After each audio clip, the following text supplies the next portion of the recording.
please go to, my LinkedIn profile here and friend me and I'll accept your request and we'll get to know one another. So I am CEO of this company called MindStudio. That's what we're going to be sort of using today to learn how to build AI agents. Now, I'm going to be teaching you how to do this using MindStudio, but the skills that I'm teaching you are actually completely transferable. They're transferable to you chatting with ChatGPT or Claude or Gemini or any of these things, or image models or video models or any of that. So we're going to make you better prompters as part of this. Yeah. And two is, again, kind of the workflow creation that I'm teaching you is also transferable. For example, if people compare us to anything, 9 out of 10 times, they compare us to a platform called N8N. Like this. Has anyone used N8N or heard of N8N or anything like that? Sorry, keep your hands up because I got 3 screens to get through. Okay, thank you guys. Okay, great, a bunch. And so MindStudio is like N8N. Mostly kind of the comparison people make is like N8N is like Linux. Everybody know what Linux is? It's like really powerful operating system. And MindStudio is like Windows or Mac OS. They're all the same thing, Linux, Windows, Mac, they're operating systems. You choose the flavor you like. If you're super technical and you like to be in the bowels, configuring everything, you're in complete control and you want to configure every last bit, N8N is really, really powerful. If you don't care about that stuff and you just want to build AI agents, MindStudio is pretty cool. All right. And again, if you go and you like Google N8N versus MindStudio, or you go to YouTube, or actually here, might as well share this with you. We've got a little like Google slide deck that we're not very well maintaining because there's like a lot of activity, but like here are some things that, again, for those of you that are curious of other things that you could be considering using. So that's people comparing it to this thing called N8N. Okay, so again, in the next less than 2 hours, I am going to very quickly give you kind of a 50,000-foot view of like, when we say AI agents, what do we mean? Why does it matter? What's in it for you? Like that is my goal is in like 5 minutes to answer like all of those kinds of questions, like frame this. And then I'm going to give you a bunch of rapid fire demos of a bunch of different AI agents. We're just going to do that super rapid fire. And that's going to take probably 5 minutes. And then we're just going to start building AI agents, right? And I'm going to teach all of you guys to build AI agents. All right? You with me? Thumbs up, yeah? Okay, awesome. One last thing I want to teach you is in Zoom, there's at the bottom a thing called React that's got a little heart on it. And one of the features in there is this feature, raise hand, okay? Or then lower hand, okay? You guys see my hand now raised? There you go, you guys are practicing it. Please use that feature, but only use it when you have a question you want me to stop and you think it's like worth interrupting the class. Which, by the way, is not that high a bar, but like consider it. Hey, what a bunch of people want to know this, and yeah, that's really the only question. Then you can raise your hand, and I'll pause and I'll answer questions, right? Okay, cool, awesome, guys. Well, again, thanks for being here. I love doing these demos. I'm a total nerd. The reason I do this is, one, it's obviously good for the company, but two, is like I really love it, and so I'm excited. And thank you for giving me the opportunity to like try to blow your mind in a few ways here. Okay, cool. Everyone can see my screen, yeah? Thumbs up. Some of you, perfect. Okay. Oh, sorry, wrong deck. We can close this. Is that an thing? This thing here. And again, I'm going to spend like 5 minutes here. I hate doing presentations. So MindStudio is a platform that organizations use to optimize business processes, okay? To automate things mostly. We make it really easy to build these things called AI agents. Anyone can learn to do it. There are no technical skills required. You don't have to write any code. The vast majority of people learn on their own without any, they don't even come to one of these classes. They just watch our YouTube tutorials and read documentation, and they learn on their own. Over 10,000 people have already learned to build with MindStudio and are building agents. Okay, so you're not the first ones here. But make it really easy to learn to build these agents and then to actually do the work. We now have over 200,000 of these MindStudio AI agents that have been built and deployed in all kinds of organizations, by individuals and SMBs, enterprises, government. This is His Majesty's Revenue and Customs, the British Tax Authority, the British IRS. Big customer, automating lots of recruiting functions, talent. ServiceNow, New York Times, a company called Advanced Local has over 300 of MindStudio AI agents running, automating news gathering. They're a 100-year-old newspaper publishing company. And now they've got 300 agents, by the way, built by one person, non-technical person named David Cohn in 1 year. So 1 year, one person built over 300 agents that are doing massive automations in this, giant 100-year-old company. In fact, David just hired one of our certified developers, Lewis, to work for him. And so he's growing that team. Okay. Anyway, so a bunch of customers. And while these are not enterprise customers, all of these companies have MindStudio AI agents running inside of them, being brought in by employees, using it kind of on an employee basis or a team basis, not yet enterprise basis. We're venture backed. If you want to go to our website, you can see kind of a crazy list of investors. I used to work at Google, and so there's a bunch of kind of senior Googlers, and this is Michael Eisner, the former head of Disney, and there's many others. It's kind of cool. All right, so again, kind of the situation out in the world today is there's lots of companies out there, and they're doing their thing, and their businesses are working fine, and their sort of processes are what they are, right?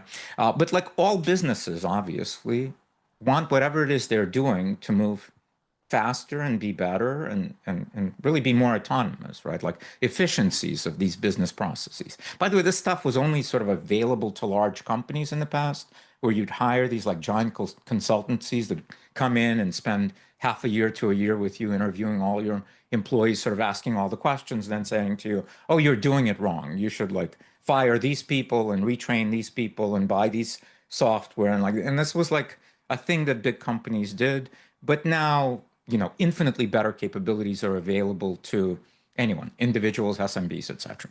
Okay, and so you've got a process running, you want it to run faster. The people that know where the problems are, the people on the ground that are doing it, the employees themselves.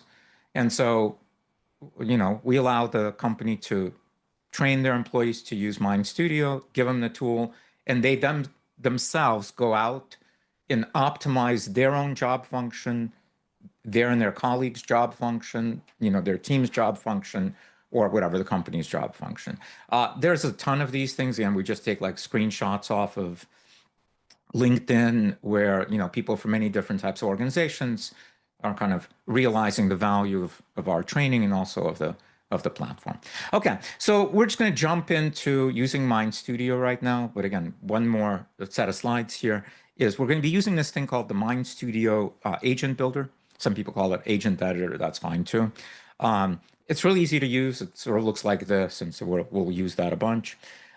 We sit in a bunch of organizations that are really security and privacy conscious and regulated, et cetera. And so we've got this trust center and other resources you can see on the trustworthiness of this.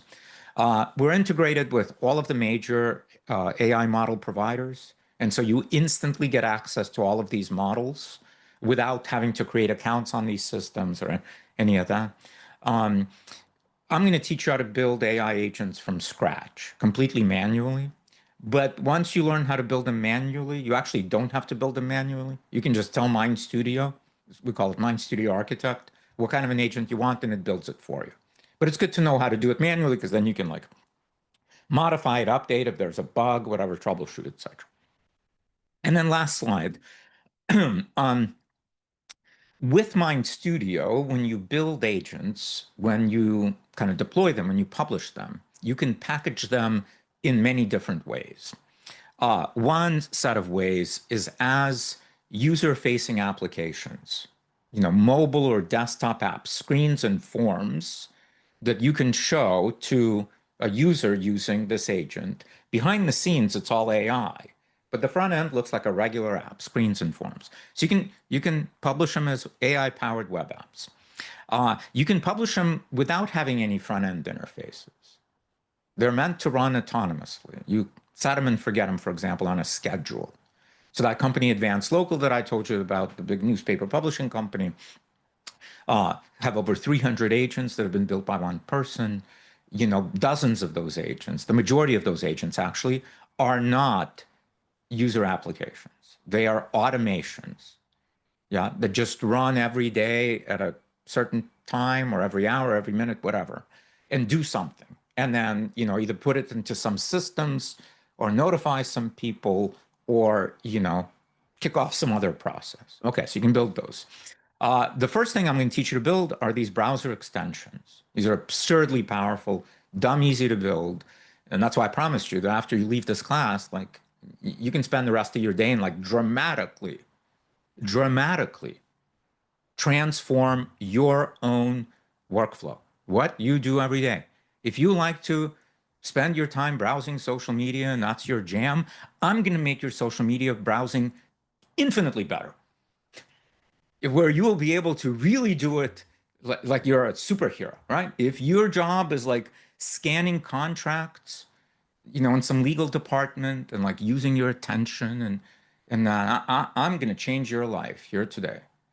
Okay. And we're going to do that with these browser extension buttons.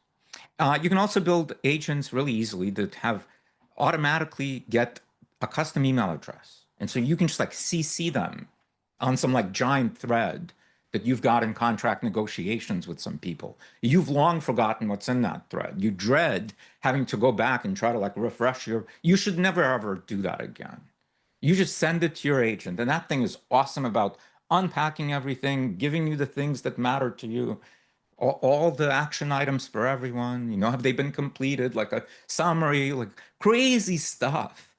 And those things are now trivially easy to make. And then you can also make agents that are programmatically driven. This is for being able to use these agents and have, for example, Zapier or Maker N8N. Sometimes people do that, or other platforms that they have use this. You can make components like AI components for all kinds of systems. It's extraordinarily powerful. Okay.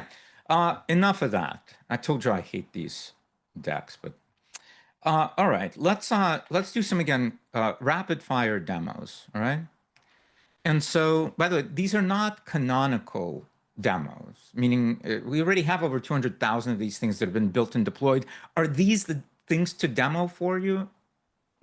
No, there are no such things. These are just some examples to show you some dimensions of this. And so don't pay any attention, for example, to like, what's the content? This is just a long read. And all of us spend our lives parsing information. Sometimes it's short reads, which we prefer.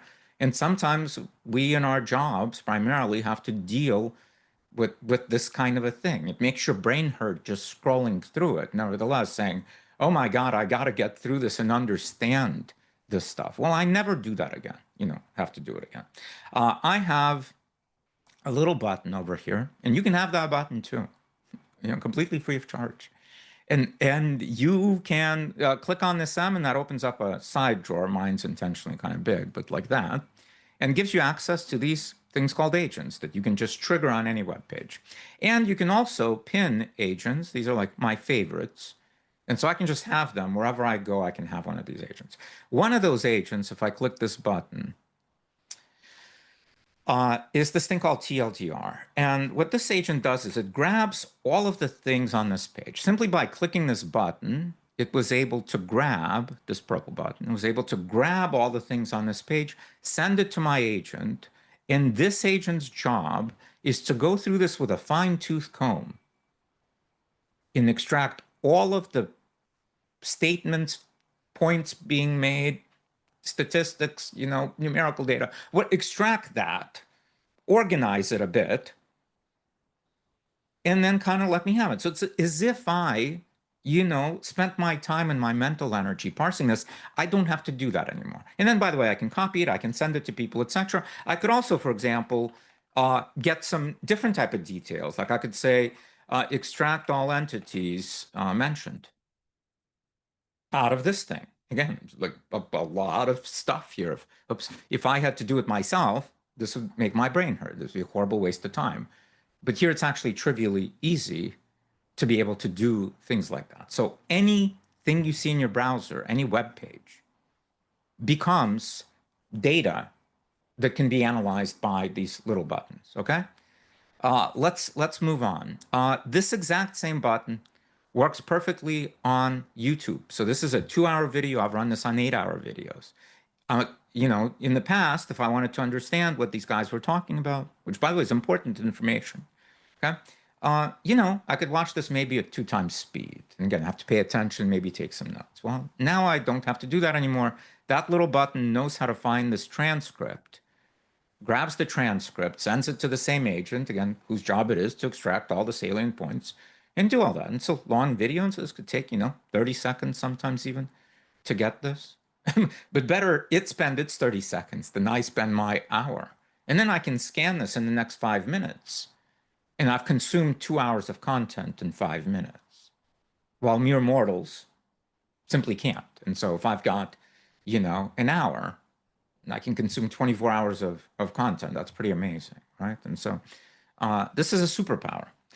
This same thing works anywhere. Now, I don't recommend that you go to Twitter, but if you did and you wanted to understand why American jobs are collapsing, you might sit here and like scroll through this nuttiness, or you can just click this button and you get the point. It knows how to read anything that's on your page and extract all of the important things, nothing but the facts. Okay.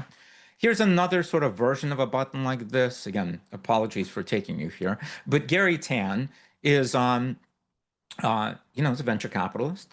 And let's say that I wanted to build a relationship with him. He was my prospect, so I wanted to contact him to raise money. Well, in the past, I'd have to like understand what is Gary about, like what kind of message might I want to send him, right? And like get to know him. And you can do that. There's a lot of amazing things here that if I spent my time reading, I could get to know Gary and his perspective. But ain't nobody got time for that. And so I've got a little button and it does the same thing. It grabs all this stuff, but instead of like extracting a bunch of points, it says, okay, like what are the things that Dmitry needs to know about understanding this person? How much does he tweet? What kinds of things does he tweet about? Who are the people that he mostly engages with? Like, how should you approach him? Okay. And again, this is like, it's not mind reading. All stuff is public, but that's sort of what it's like. Like, it lets you understand people really quickly, at least if their public self is the same as their private self, which sometimes isn't, but still like a superpower. Last one of these kinds of things is, so this is a PDF, 182-page, very dense PDF. These things work on PDFs, right? And so the same thing, I've got a different button. This one is financial analyst. And so it sort of approaches it from a standpoint of, I don't want like a bunch of points, like help me analyze like what's happening here, right? We're going to build this button and we're going to build this button here. Those are going to be the first 2 buttons we're going to build. And I'll show you just how dumb easy it is to build these kinds of simple but profoundly powerful things. You look, this use case that I showed you with YouTube following this conversation is on both of these, the TLDR button here for long reads and for YouTube. These are killer apps. Once you have them, you will never be able to live without them, because the ability again to scan bullet points about what people are talking about in a YouTube video, or all the learnings of it, to analyze it, like do all that. That is crazy valuable if you're using it for work. Pleasure, probably still keep watching videos, but if this is for work, you don't need the video, you need the information in the video. You need to do something with it. And so again, these simple little buttons are huge. Shavanda, I see your hand raised. Oh, you're muted. Sorry, I didn't mean to do that. I lowered my hand. I apologize. Oh, I hit the no wrong worries. buttons. Okay, Okay. no problem. Yeah. Okay. Okay. So continuing down this path, just a couple more demos, and then we're going to build these things. So in the past, if I wanted to apply for a job, I could look at jobs that I'm qualified for, and then reach out to these people and try to get in the door, right? And to do that, if you just like lob a resume at them, nobody sees anything. Like you're nobody. And so you got to have an awesome cover letter, and the cover letter has got to articulate why you are specifically, point by point, the right person for this job. And to do that, some people couldn't do it at all. The people who can do it would spend a lot of time doing it, and it's frustrating, and it's hard. And so I have a little button called Custom Cover Letter Generator. It can run on any website that shows anything about any job description. It just needs to know what cover letter for what. This has all the information. And I told you can build things that have these like front ends. So this one's got a little ugly upload button, and I'm going to click that. And so now it has my resume that I just uploaded, and it knows what the job is. And it's a great writer. And so it can clearly explain point by point how I am the perfect candidate because of my experience and my capabilities for this specific job. Now, I'm also the perfect candidate for this job and this job here and this job here. I'm the perfect candidate because I'm qualified to do these jobs. But I can't possibly spend my time articulating that. And so the investment of time for me is too big to clearly demonstrate that I'm the perfect candidate for that. But now that's gone.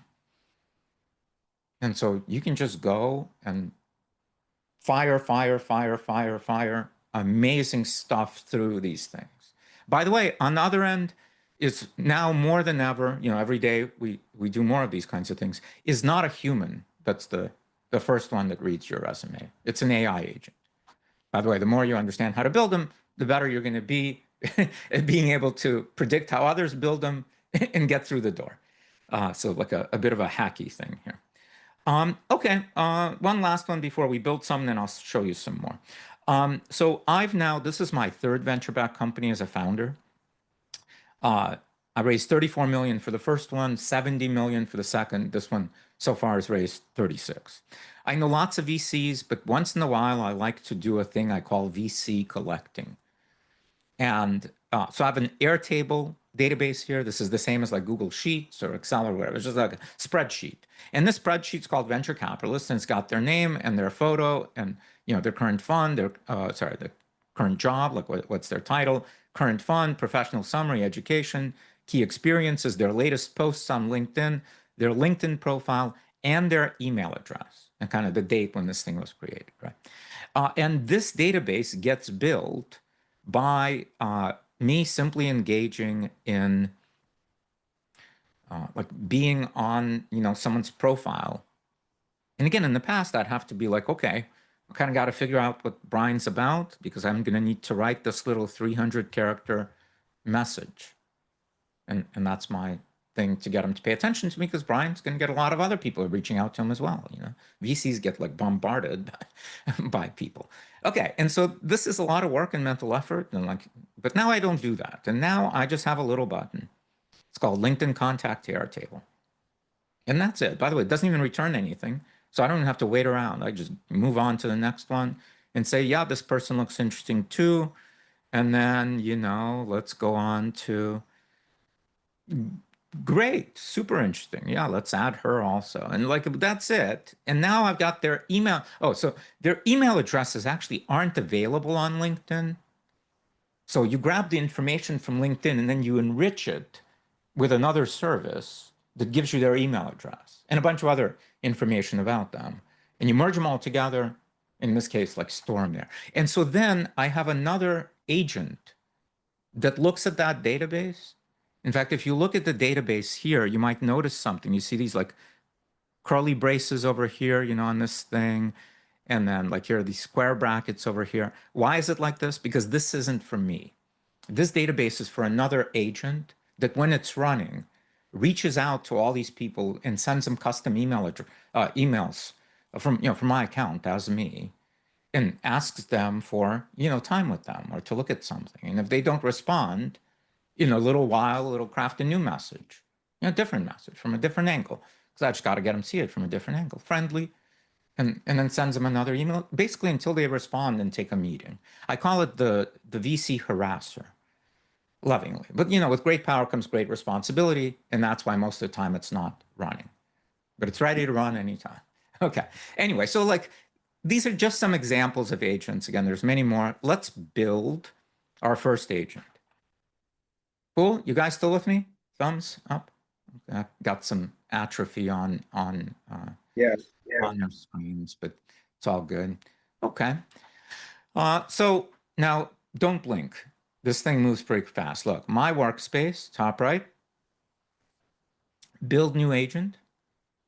We're going to give our agent a name, and this one we're going to call TLDR. Okay? Too long, don't read. Agents are made of these things called workflows. You can have one or many. This one's just going to have one. And workflows have a start, have an end, and things in the middle. On the start, we click on this thing. On the right, we configure it. We click on this thing. On the right, we configure it. So we're going to click on start. And agents have to be triggered somehow, started somehow. And you get to choose how they are started. There's a bunch of different ways. We're just going to choose browser extension. Because what we're building is that agent, you remember that I showed you at the beginning that when we are, anywhere, again, this is a random long read, we're going to click this. It's going to open up this sidebar. It's going to grab all of this, and it's going to analyze it, and it's going to pull out this like giant, tree of bullet points. Okay, so that's what we're building. We're building this agent. So on start, we're going to say it's a browser extension. Now, as soon as we did that, this thing appeared right here. And what it means is that when you say that this is going to be a browser extension agent, MindStudio says, great, I will automatically tell you the URL of the web page on which the button was clicked. So again, in this case, this URL or the YouTube video URL. So that it takes this information right here and it puts it into a variable. Does everybody know what a variable is? Does anybody not know what a variable is? Just a way to store data. You give it a name and you store data. So then in this case, the variable URL now stores the URL of the thing. There's another one called metadata that gives you this metadata. Then page content, which gives you all the content on the page. It's as if you did like Control A or Command A and selected everything. All of this is stored in a variable called page content. And in fact, that's what we're going to use here. And whatever, and there's other variables here. Okay, so that's all we did so far. We gave it a name. We chose browser extension. We've done nothing else. Now we're going to click plus, and we're going to choose this first generate text. Now, I'll open this up and show you that there's actually hundreds of these different types of blocks. There's 120 here. There's another 663 here. It's like a lot of these things that are available. We're just going to use this first one, generate text.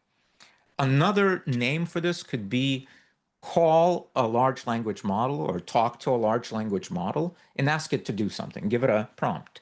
In the prompt we're going to give this model here is extract all learnings. We could have said enumerate all of the salient points being made in this document. Give me a bunch of bullet points. Don't miss anything. All of those things work. It doesn't matter that you're talking to a model.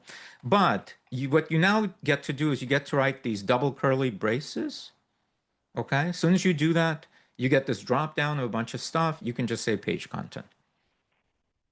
And then you can hit publish. And we just built that magic button. That magic button that is a killer app that I was telling you about that will fundamentally change your life because you can now consume YouTube content faster than any mere mortal could possibly do that. And if you pick the right videos to get content out of, that's amazing. Okay? Or to not have to spend hours racking your brain on long reads for work, simply be able to make a little button that specifically looks at it from a certain perspective. Now, this one is simply extract all learnings. I'm about to show you that this exact same pattern, simply by changing this, you can make completely different applications or much deeper applications. Shafir, do you have a question? Yeah, the question is, where exactly you're calling any LLM behind this generate text block? What LLM are we calling? Yeah. So where can I do the configuration of that? Yeah, great question. If you scroll down to the bottom of this generate text block, if you scroll down to the bottom, is model settings. You can click on that, and you can get access to, again, models from all major model providers. And obviously, there's also image versions of these and video and sort of other, computer vision and many other things. But yeah, that's So, how you do it. You configure it. cool. Yeah. Thank you. By the way, Thank you. to change That's it, to clear. Yeah. switch, Good, all yeah. you have to do is like click use, and that's it. And Mhm. now you switched. Okay. And also one follow-up question. So how the charging, the pricing is charged? Like, do we need to pay the monthly subscription for MindStudio plus the tokens what we are using in Cloud, or it's all That's right. included? No, that's right. Yeah, we've got different tiers, and that's just for our platform for SaaS. And then we're integrated to all of these models through their APIs, and we meter your usage, so you can mix and match all these models. And then you've got a billing that you can see, for each run, you can see how much you're spending, and you can see how much it's costing. You can set limits so you don't go over them on a per agent basis or per workflow or per user. But yeah, and then we just pass the costs on to you. So we have zero markup. So you pay the exact same price as if you were using your own API keys, but you don't have to do that. We give you that as a convenience. By the way, if you want to do that, we allow you to do that also, okay, on some of the tiers. Does MindStudio have their own models? No, Okay. no, not at all. Yeah, we're an orchestration layer of Okay. services and models. Nishant? Thank you. Yes, thanks for this, Dimitri. One question, like, can you just tell me, like, in this page at the top, you have TLDR. So I might have missed it, but have you built it from scratch? Like, you can build as a workspace for every new project or every new agent? No worries. Yeah, I think let me So in MindStudio, you as a user have something called a workspace. Yeah. A workspace is a place where it could be either just you or you can invite other team members. And so it can be a collaborative workspace. Okay. And then so workspaces are made of people, authorized people, and also made of agents that you build. Yeah. And and so when you build an agent, it lives in your workspace. By the way, you can move it to other workspaces. You can have many workspaces, but a workspace is a isolated thing. Again, if you're in a company is a workspace. And then you can create sort of subgroups in there and rights and admins and things like that. And then when you build an agent, it is now part of the workspace. An agent, if you click here or here, has metadata. And that metadata is a name, like again, TLDR, description if you want it, an icon. It has a landing page you can configure of like if you're sharing it with other people, when they land on the agent, you can actually configure a bunch of things on this landing page. You can configure who has access, rights to it. You can set monthly limits on this agent specifically. You can also do that at the workspace level. You can embed the agent, right, via like iframe in another website. So people like make things that are again like calculators, for example. You've seen like all these different types of calculators. That stuff used to be hard to make. Now it's dumb easy to make. And you can make like insanely cool calculators and embed them in your website for anything. It's awesome. Okay. You can expose it as API. So there's like a bunch of things here. But yeah, all I did was I clicked here and I gave this thing a name. And then again, when you publish it, I'm not going to publish this one. We'll publish the other one. When you publish it, it simply gets deployed. It automatically gets a unique link, unique URL. And then here, you see right now it's in the run mode. There's also kind of this, again, landing page mode. We didn't configure it, so it's like this. And there's also something called remix, where if you say /remix, there's a remix mode. So I can make a copy of it. So you could share it with someone and they could simply make a copy of yours, or you can make a copy of somebody else's. So that's actually a big part of MindStudio is just how easy it is to copy. You can like copy and paste things out of one agent to another, or one workflow to another, whatever. Or obviously, the agents themselves. Okay, guys, so I'm going to take these. I got 3 questions here. I want to keep moving, but I'll take your 3 questions. But again, let's do it quickly, and because we still have a lot to go over. Nishant?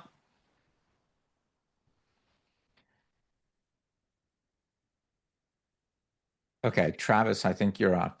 Nishant can come next. Okay, I just had to just clarify again, with everything that's going on today within the boot camp, this is being recorded and we'll all have access to it, correct? Yep. All right, thanks. Yeah. Yeah, and by the way, there's a bunch of other recordings of like similar type of things. Like again, you guys, Yeah, you guys aren't I've my. seen on your website, yeah, Oh, that okay. Yeah. So you yeah. can always see a bunch more of these things. So that's why I said Gotcha. All right, you can go to the bathroom or leave or whatever. Like you can always get access to this stuff. gotcha. Okay. Uh-huh. Nishant, do we have you now? Nope. Let's move on to Neha. By the way, if I'm mispronouncing your name, please tell me. I like to be corrected. So. Hi.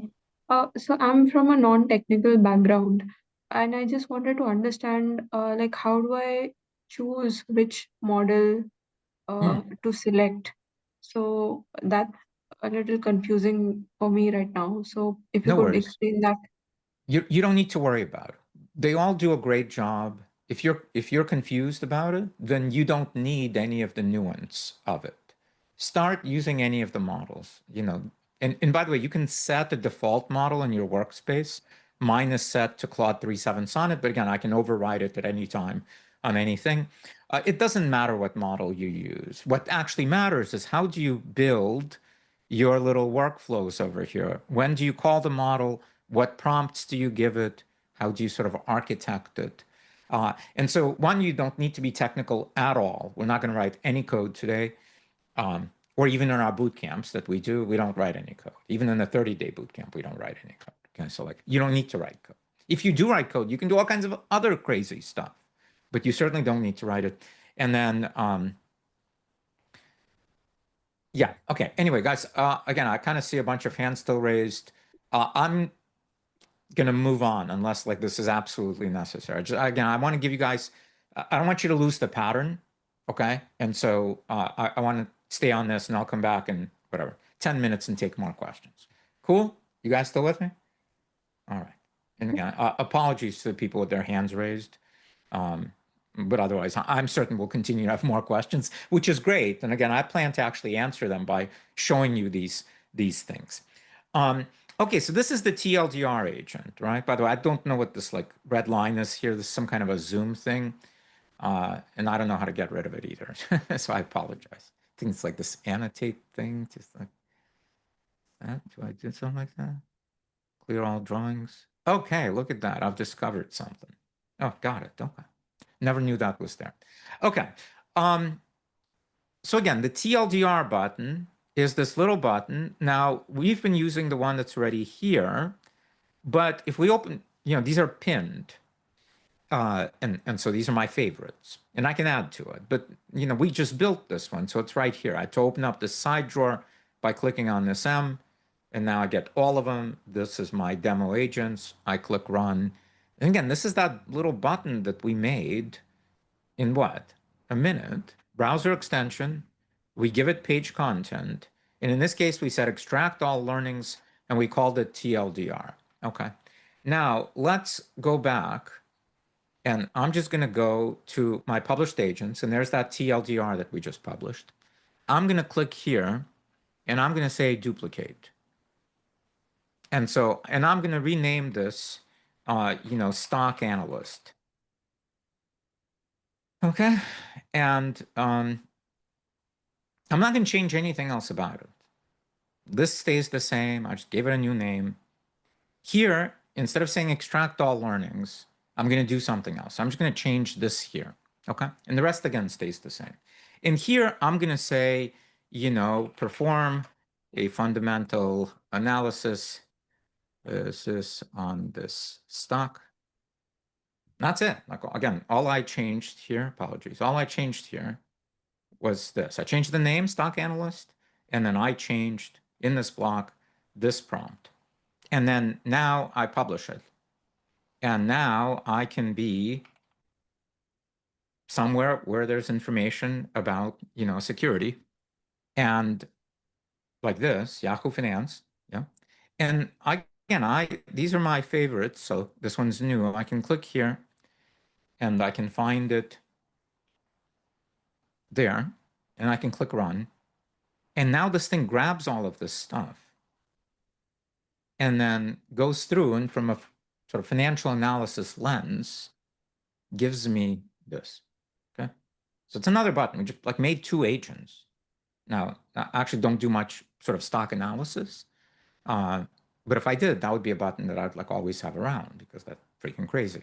Like I can just, like, push a button, get all the answer all the questions I would have asked anyway about this, but without having to parse that page and spend my neuron energy on that. Okay. I also want to show you another thing. So you see this prompt that I gave it: perform a fundamental analysis on this stock.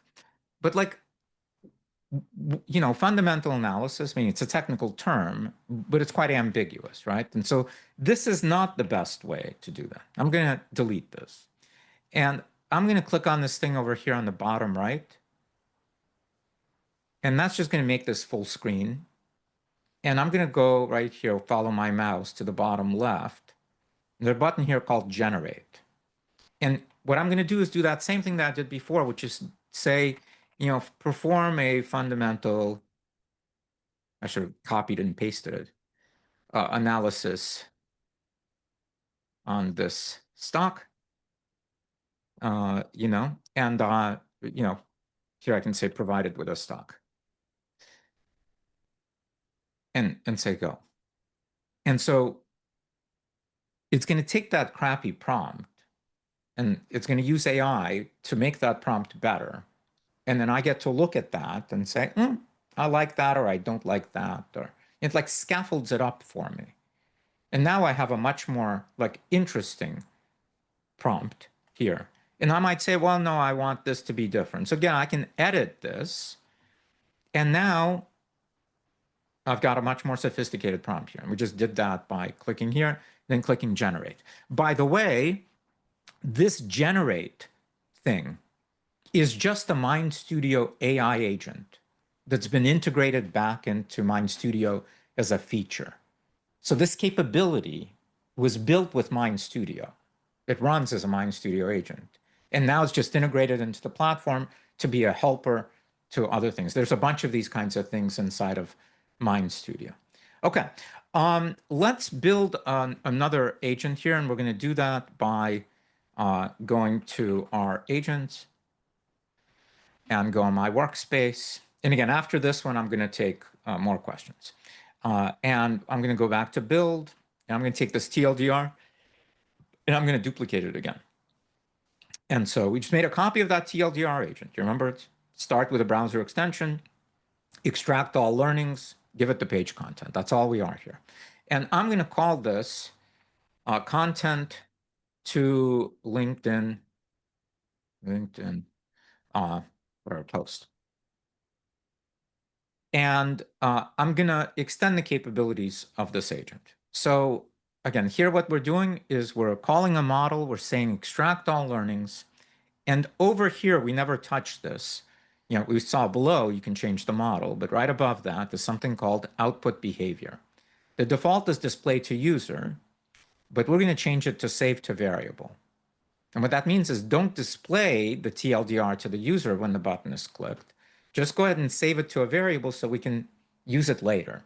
And I'll call that variable learnings, but you can call it anything you want. You can call it data, you can call it bullet points, you can call it. It's just a way to reference it to your learnings. Then I'm going to click plus, and I'm going to call another model. And I'm going to say to it, extract, no, so we already got extract all learnings. I could say take these learnings and create a LinkedIn post. And then I can say use emojis, which could say, and then one other thing, I just know this from practice. I'm going to say return only the post and no other text. I do that because oftentimes when you do it without saying that, it says, here is the post that you requested. And I don't want that. I just want the post. And so I can just write return only. And this like you learn this over time. And the other thing I need to do is I need to give it the data. Okay. So this thing that we just generated right here, this thing called learnings, I'm just gonna put it right here. And again, I can do that by using these double curly braces. Now, this will work, but there's even a better thing you can do, and I'm going to teach it to you, and that is this thing called XML learnings.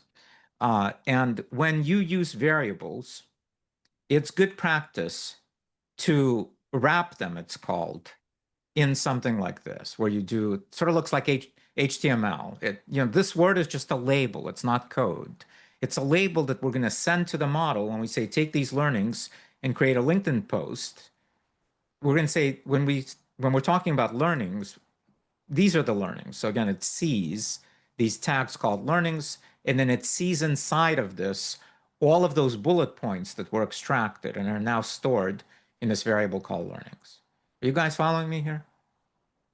You a little bit? Yeah? You create variables.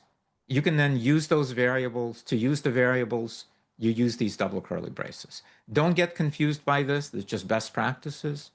Again, in our boot camp, we make sure everybody uses them, but you could actually even omit them. Okay, and then what are we going to do here? Instead of displaying it to the user, we're going to save this to a variable, and we're going to call this variable post. So first we're extracting all the learnings, saving it to learnings, then we're providing these learnings to the next model and say, take these and write a LinkedIn post, use emojis, and we're saving that post to a variable. We called it post. It's a good name for a variable for that. And then I can click plus, and I can say view all blocks, and I can just start typing LinkedIn, and I will find this block called create LinkedIn post. And I can click it and add it to my canvas, right? So here it is on my canvas. And then I can configure it. And so this block needs an account to use. You can give it many accounts. You can see I've got 3. Just say create connect new account. It has you log into your LinkedIn to authenticate, and then that account is available for you to use across your agents. It's in your workspace. Okay. And now then we got to tell it what we want it to post. And of course, we have that stored in a variable called post. And then we get to choose visibility. And then we can click, that's it, we're done. But again, with some more knowledge, you start to realize that, like, listen, who knows what this model is going to say? And so maybe I don't want it to post directly. Maybe I first want to display it to myself, which I can easily do by using this display content block. And this block pauses execution so I can read it and then say go or no go. Okay, and now we're going to publish it. And now again, we're going to be on the same page here, but it works on any page on the internet. And we can click M, and we can run this. And this thing, again, we can see it going through it. We can also, in this debugger tab on the left-hand side here, we can see the thing executing. You see, we can see where it is. Like, it started, it loaded up all these variables. You see, it got all the metadata from the page. I got all the page content that's now stored in this thing right here. That's all the content on the page that it got. And then it's calling a model. It's done with the first one. Okay, and this is what it got back. See here, like all these like bullet point thingies, right? And then it sent them to another model, and now it is stopped. And it is stopped on this display content block. And if we look here, there it is. There's our post. You know, it's got emojis, it's got hashtags. And now if I say next, it's going to move on, and it's going to go to this next block and post it. But I'm not going to say next because I don't want to go and delete it. But you guys can play with this. It's dumb easy. You don't need any code. Okay, again, I'll pause here for a moment, and let's take a couple of questions. And I want to move on. I've got a bunch of other crazy awesome stuff to show you guys. Okay, Victor. You need to unmute. Hey, Hey. hey, let's say I want to build an agent like a browser extension that would help me analyze and store data related to some disinformation delivered through native advertising networks, like CPA, buyer behind the iframe, narrative, product landing pages, etc.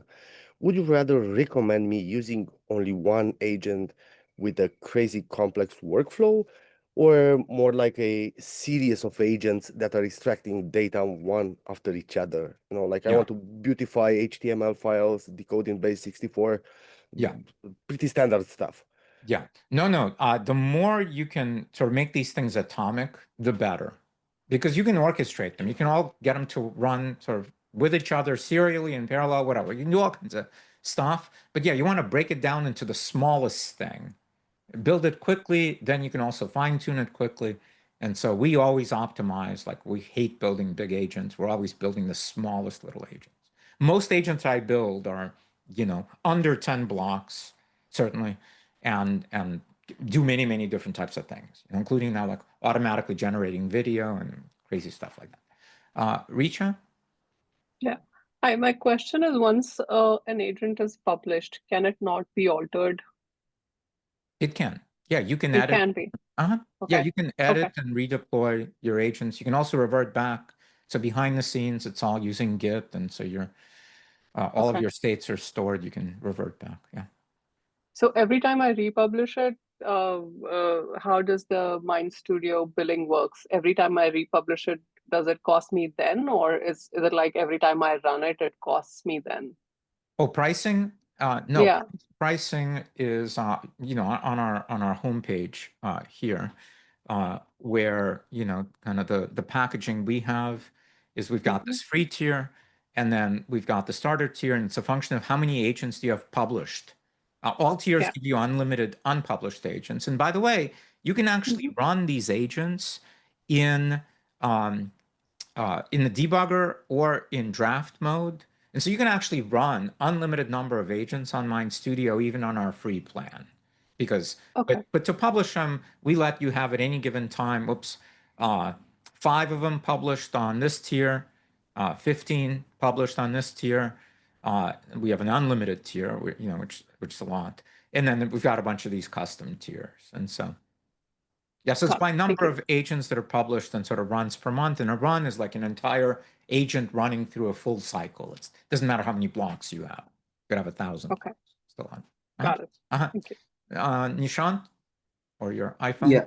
Yeah. So, what is the scenario like if we want to make this on an enterprise level? So, what are the security concerns? Like, which particular cloud is MindStudio using at the back? Suppose a company uses Google Cloud or AWS, for example. Then what is the interface like, and where does the data sits in? Is it in MindStudio, or can we set up some other interface layer within like company's cloud environment and link to that one? Yeah, no, I get it. Yeah. So again, we sit in a bunch of enterprises, and so this thing works great in enterprises. We ourselves, our cloud offering, like our SaaS offering, is overwhelmingly AWS cloud. Again, we don't actually operate any models. We simply connect via APIs to all the model providers, all the other clouds. All of those clouds that we connect to state in their terms of service explicitly that none of the data that's sent to them is used for training. And so as long as you trust the model providers, Anthropic, OpenAI, Google, Meta, Mistral, whatever, if you trust them, you've got no problems. If you don't trust them, or your organization says, well, I'm not sure, then great, you're in the kind of organization that has resources to be able to run its own models. And that's actually really straightforward to do these days. And so some organizations have their own private cloud or on-premise models. We make it super easy to connect to those. Okay. Some organizations say, well, I can't use any kind of a cloud service at all. I need everything running on-premise or in my cloud. We say no problem. This is simply a function of like talking to us. We can make all of MindStudio run inside of your environment, and so it's completely inside your security perimeter, and you're in control of all of it. So a bunch of ways. But again, our cloud is Amazon, and by the way, used by many companies, including HMRC, that uses it. The public cloud providers. And feels comfortable with it. Shafir? Yeah, my question is, so now this is basically old business process automation kind of thing, but it's powered by AI. By that, what I mean is, my specific question is, Like if you have a scenario where you need to read a few contents from Excel or Google Sheet, and then do a reporting. In the older days before AI, we do that same business process without AI. But right now there is AI is embedded in for summarization stuff and everything. Right, that's my understanding. Now, if you look at the reading that Excel sheet or Google Sheet, AI is not involved. It's the same old workflow automation kind of stuff, right? And only Right. at the part of summarization, you got this AI embedded in. Is that my understanding correct?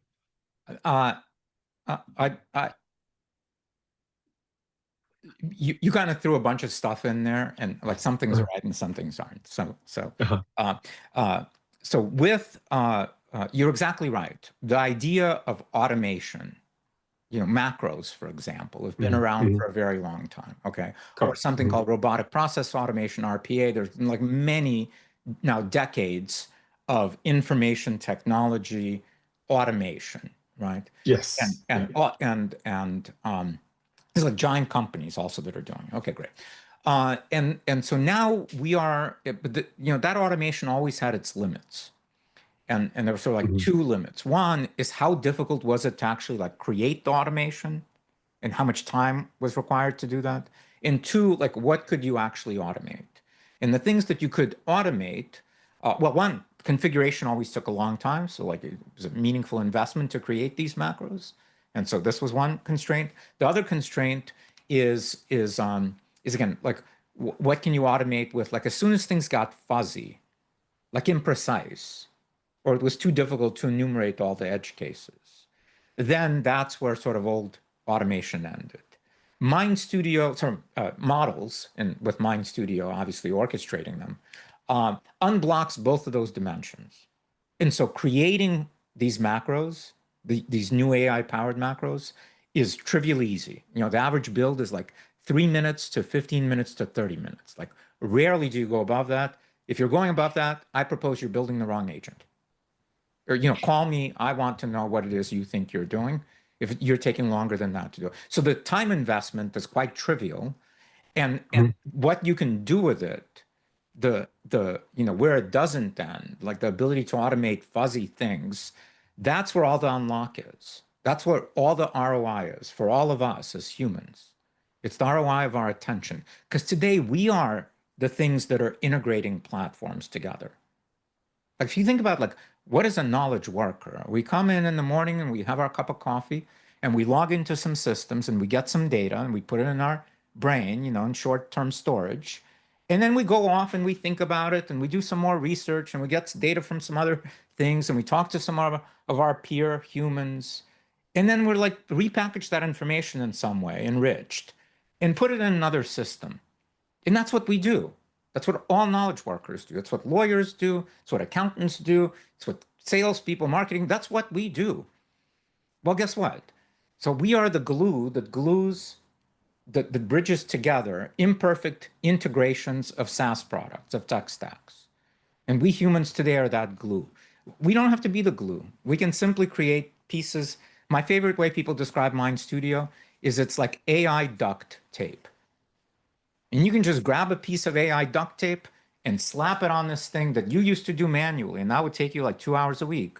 Do this mindless thing. You have to remember to go and check some website to keep track of it, to see if your competitors change their terms of service or like what new products they added, or remember to pay attention to this and that. And like our brains are paying attention to all that stuff, but we shouldn't. And you just go through all of that and automate all of those. That takes, again, 3 to 5 minutes mostly each.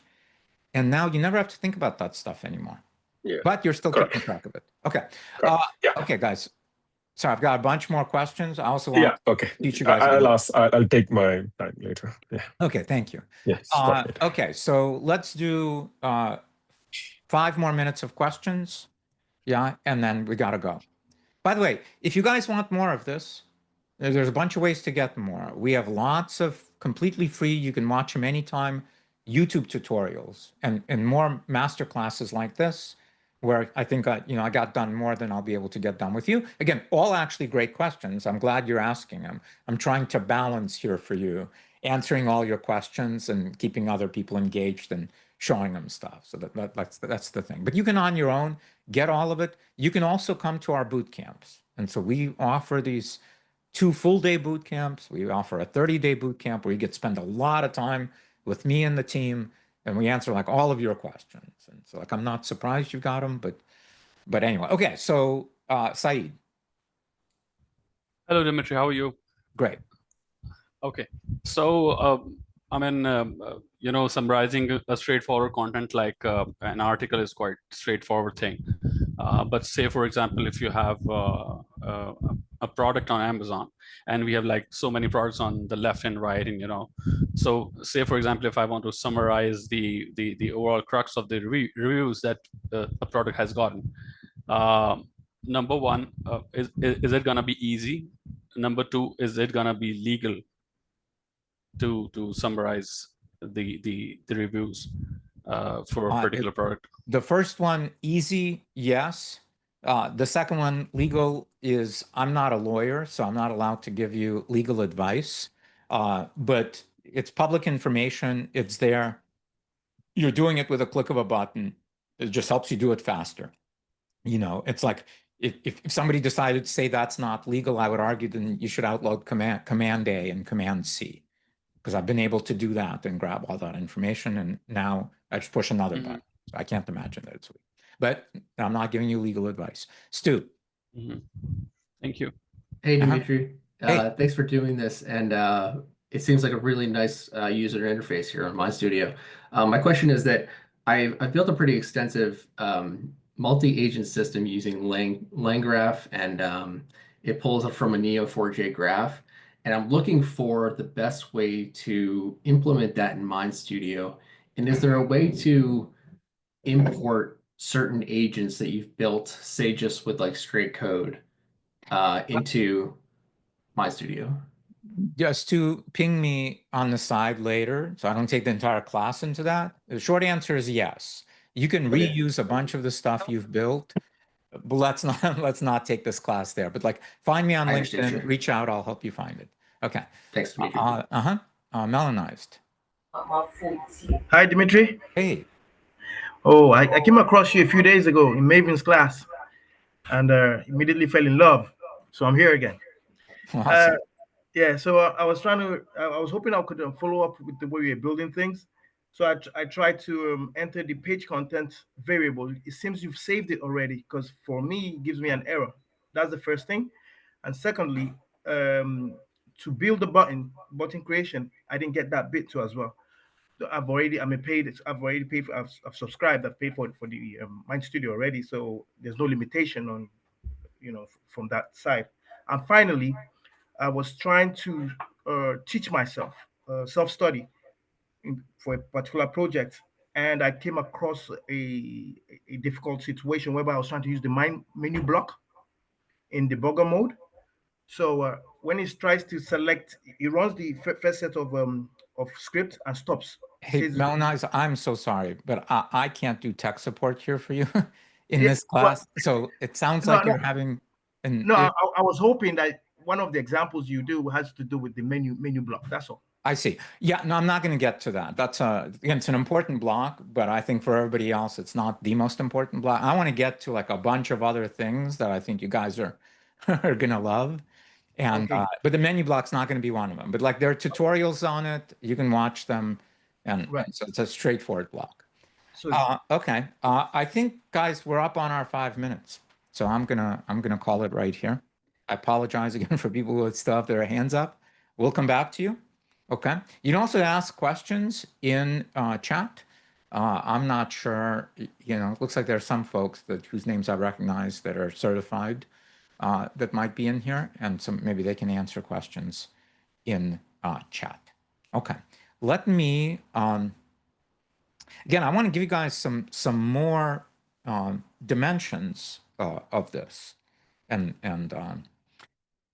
so perhaps from the last question, let's look at blocks. So if I click here, plus, as I mentioned, there's many different types of blocks. There's 120 here. There's another 663 here. There's also a thing right here called request a connector, which is if for whatever reason you don't find some integration that you need, you just tell us your name and your email address and what connector you need and hit submit. And typically, in a couple of hours or maybe a day, you have that. And meaning we've added it to the database of this. If we look at kind of the major ones, most commonly used, so call language models. Again, we support the integrations to all the major providers. You can use your own as well.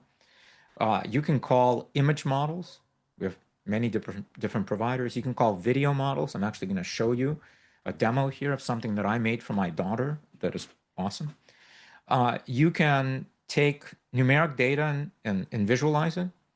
You can generate pixel perfect, basically HTML templating. So you can generate anything that's like print sales collaterals, again, pixel perfect images, that are composited and all kinds of amazing stuff with this. We have computer vision, so you can analyze images. You can give it an image and it comes back and you can sort of ask it questions about the image, analyze video, whatever, text to speech, create a podcast. So you give it the script, which again could be generated by the block before, and it will generate a podcast of two people talking about this. It's crazy. Okay. Connect to, get data from many different sources. So connect to the web to scrape a URL or many URLs. Get input from users, which is the next thing I want to build for you. There's a front-end application, a blog post generator, a thing called user context, where you can interview the user when the agent is running to disambiguate and get things like that. Connect to all kinds of different, databases and, relational and document, vector, etc. Connect to any other API. That's what you use this block for, and many, many, many other things. Here's that menu block that somebody was asking about, and connecting to YouTube and TikTok and Facebook and like all the stuff, X, Google services, sending and receiving emails, posting or fetching Slack stuff, getting emails. You get the point. There's like a ton of stuff. The cool thing about it is all of it is like pretty straightforward. How do you generate an image? You choose the generate image block, you give it a prompt, you choose the model, and then you choose what's the output variable. Once it's generated, it's going to give you a URL. You see it says save the image URL as a variable.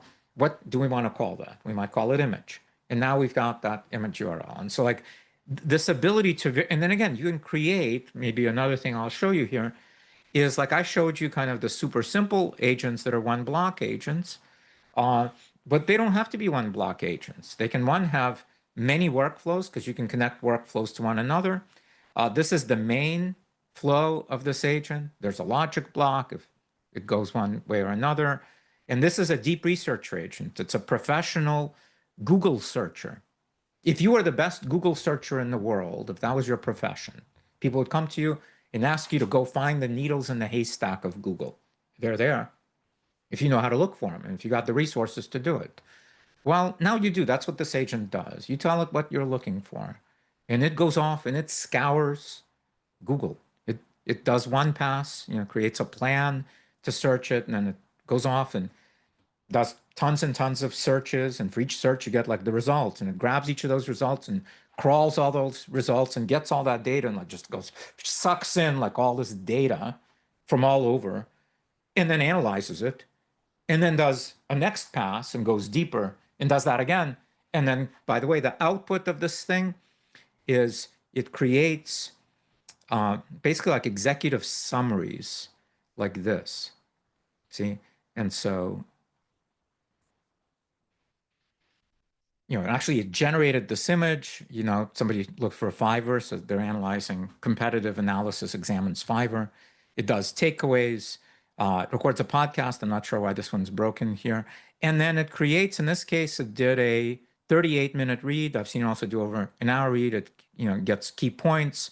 All of these things have citations here, you see, because all of this data to generate this entire document, including like it automatically generates these visualizations and this data here, again, extracts key points, and like this giant thing that it comes back to you with at the bottom has all of the sources Here they are, and what it's using from the sources. And so none of this analysis comes from the model. The model is just doing the analyzing, or the model calls. It's not one model. All the content is coming from the web. Okay. And so anyway, so this doesn't have to be that. People are making like just Reddit searchers or just Twitter or whatever. You get the point. Okay. Does that make sense? Yes. So the deep research, what you mentioned, is a multi-agent, right? It's agentic AI. That's what kind of what I'm understanding. No, that's still a single agent. It just had a bunch of blocks. A bunch of workflows. Okay. Yeah. It's not calling a different agents. So It wasn't. But again, you can make them call different agents. Okay. Again, let's build some stuff. I want to expand your guys' minds on this. Again, the cool thing is like, we still have 164 people in the room here. You guys have spent like over an hour with me listening to this. I'm going to show you more fun stuff. But again, the real thing that I want you to get out of this is that you can build these things now. Like right after this class ends, you can go and start building. Okay. You can build and run things in draft mode. You don't even have to pay us any money. You can just start building immediately after this build agents. Okay. You can also go much deeper into this, and you can just go to this like learn section over here. And we've got a ton of YouTube tutorials and documentation and whatever. And then again, if you guys want, I'm not going to answer any questions now, but you can keep them up. And so this stuff is available to you. And so you can go deeper because again, otherwise I'm going to feel bad. I'm not going to be able to show you even like 2% of what this platform does. But I do, again, want to show you some additional things just so you know how to do them quickly. Okay, so we're going to build a new agent. We're going to call this blog post Gen. Okay, wow, my typing today is terrible. Again, I'm not giving him icons, but typically you should. Now, here, we've always made an agent that had this browser extension trigger. Here, I'm going to leave it on demand. And so we're going to make an agent that's an application. It runs on mobile, it runs on desktop, it's got front-end interfaces. And it's going to allow us to generate blog posts. Okay, it's going to be super simple, but I want to show you some concepts. So here we just say on demand, then I click plus, and there's a thing here called user input. You can also find it on the left here.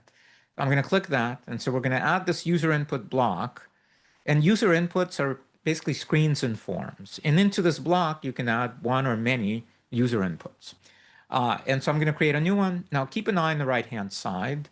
Again, it's like a form field. So there's long text, there's short text, there's multiple choice, there's image multiple choice, there's like ratings and upload file, upload image, upload audio, etc. I'm just going to leave this first one as long text. And then I'm going to say, what should the blog post about? God. And I'm going to call this, we have to save it to a variable, and I'm going to call this variable topic. Okay? And then I'm going to close that, and I'm going to click plus. I'm going to say create new. And now we're going to create a short text one. And here I'm going to say, style. Like in what style? And here I'm just going to call this variable style. And then finally, I'm going to click plus again, and I'm going to say create new. And here I'm going to also use short text. And here I'm going to say, length. And here I'm just going to say num-words. I could have said length. It doesn't matter. I'm showing you can call these things anything you want to call them. This is just a label that shows up. This is the variable in which the result gets saved when somebody fills it out.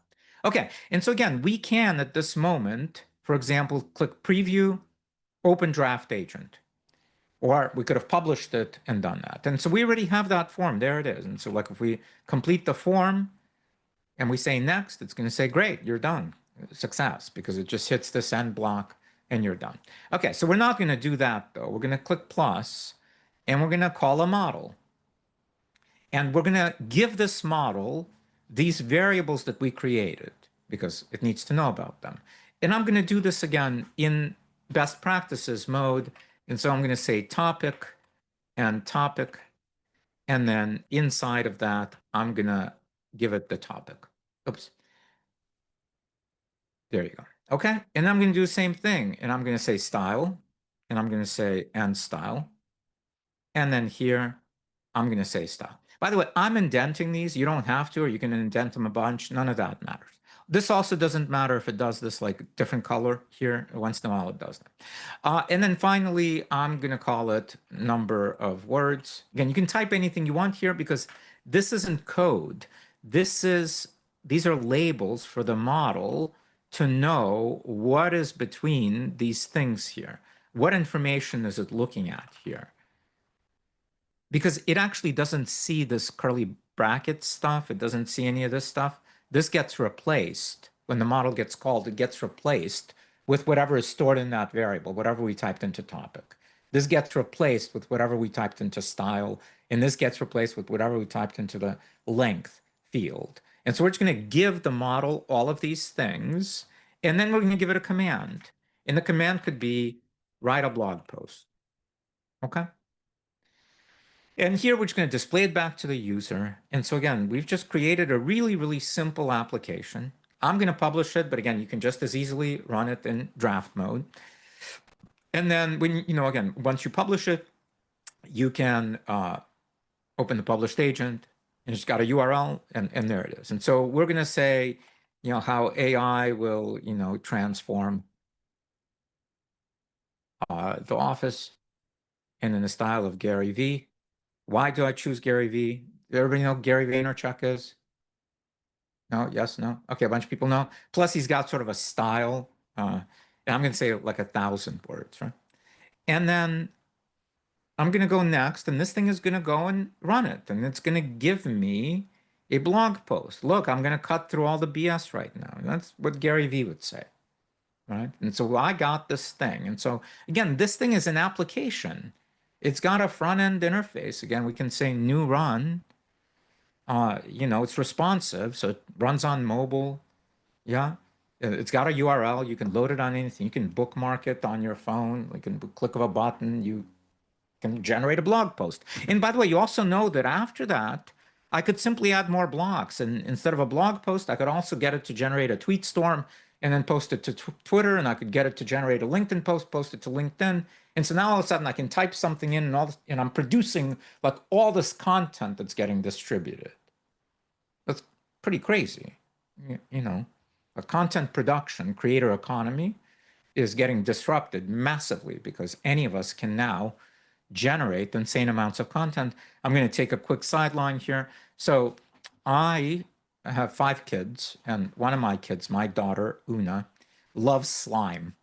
Everybody know what slime is? Like this gooey stuff. It's like silly putty. She loves it. And she loves to make it. And that's her in her lab. That's 2 of my daughters, making this slime. And, it's got like a video recording here of that. And, their background, it looks like this. There it is. It's got like that light that's right there that you see. That's it. Okay. And so these videos are of Una making it. But these videos right here,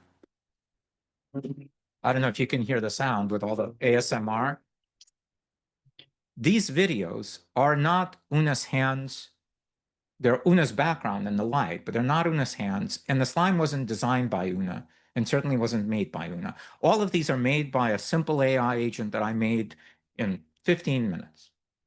It's dumb easy. I'm going to open it up and just show it to you just so you guys can see like the stuff you can do. I call it Una Slime Gen. So what's this agent? The first thing it does is it calls a model. I'm going to open this up in full screen. And it gives it a prompt. Create a text-to-video prompt for a unique slime by randomly combining elements from each category below. Each generated prompt should allow the following structure. Shot type, meaning the camera. Slime description, action sequence, special effects details, visual style, technical specs. And then it says, here's what you make slime out of. You can choose either crystal clear or opaque or matte or etc. You can pick, 1 to 3 colors. You can pick textures. By the way, I did not write this prompt. I literally said to this generate a prompt for a video model that designs custom slime and records a video of the slime. And that's it, like something as grammatically poor as that. And I hit go and it gave me this awesome prompt. I didn't edit it at all. And so it generates the slime and saves it to, the slime prompt, the video prompt, saves it to a variable called prompt. It then calls a video model and it just gives it that prompt. And then we get the output of it, we get as a URL to the recorded video, to the generated video. It then calls a model and it generates the name and the description of the slime. Okay. And then it saves it all to a Google Doc, Google Sheet. And so in this Google Sheet,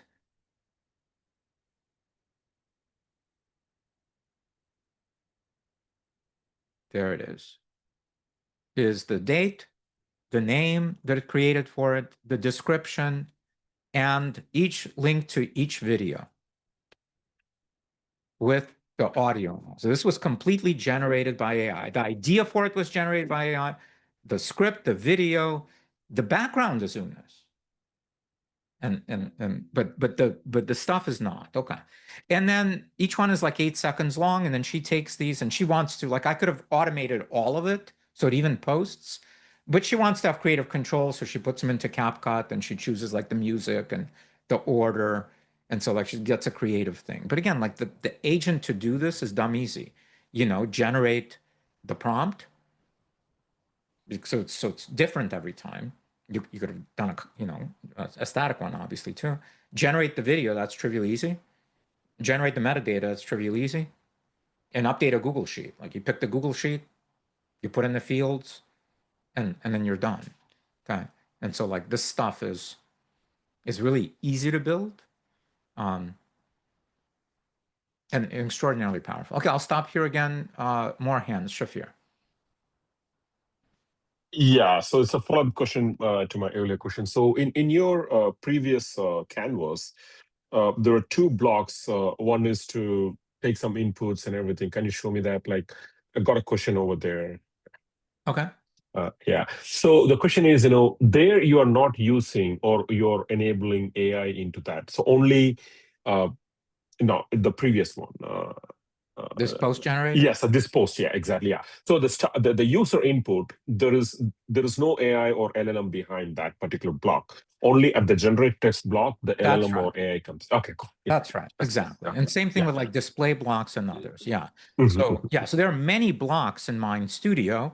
In fact, most blocks don't call LLMs. Yes. Okay. Yeah. These blocks do.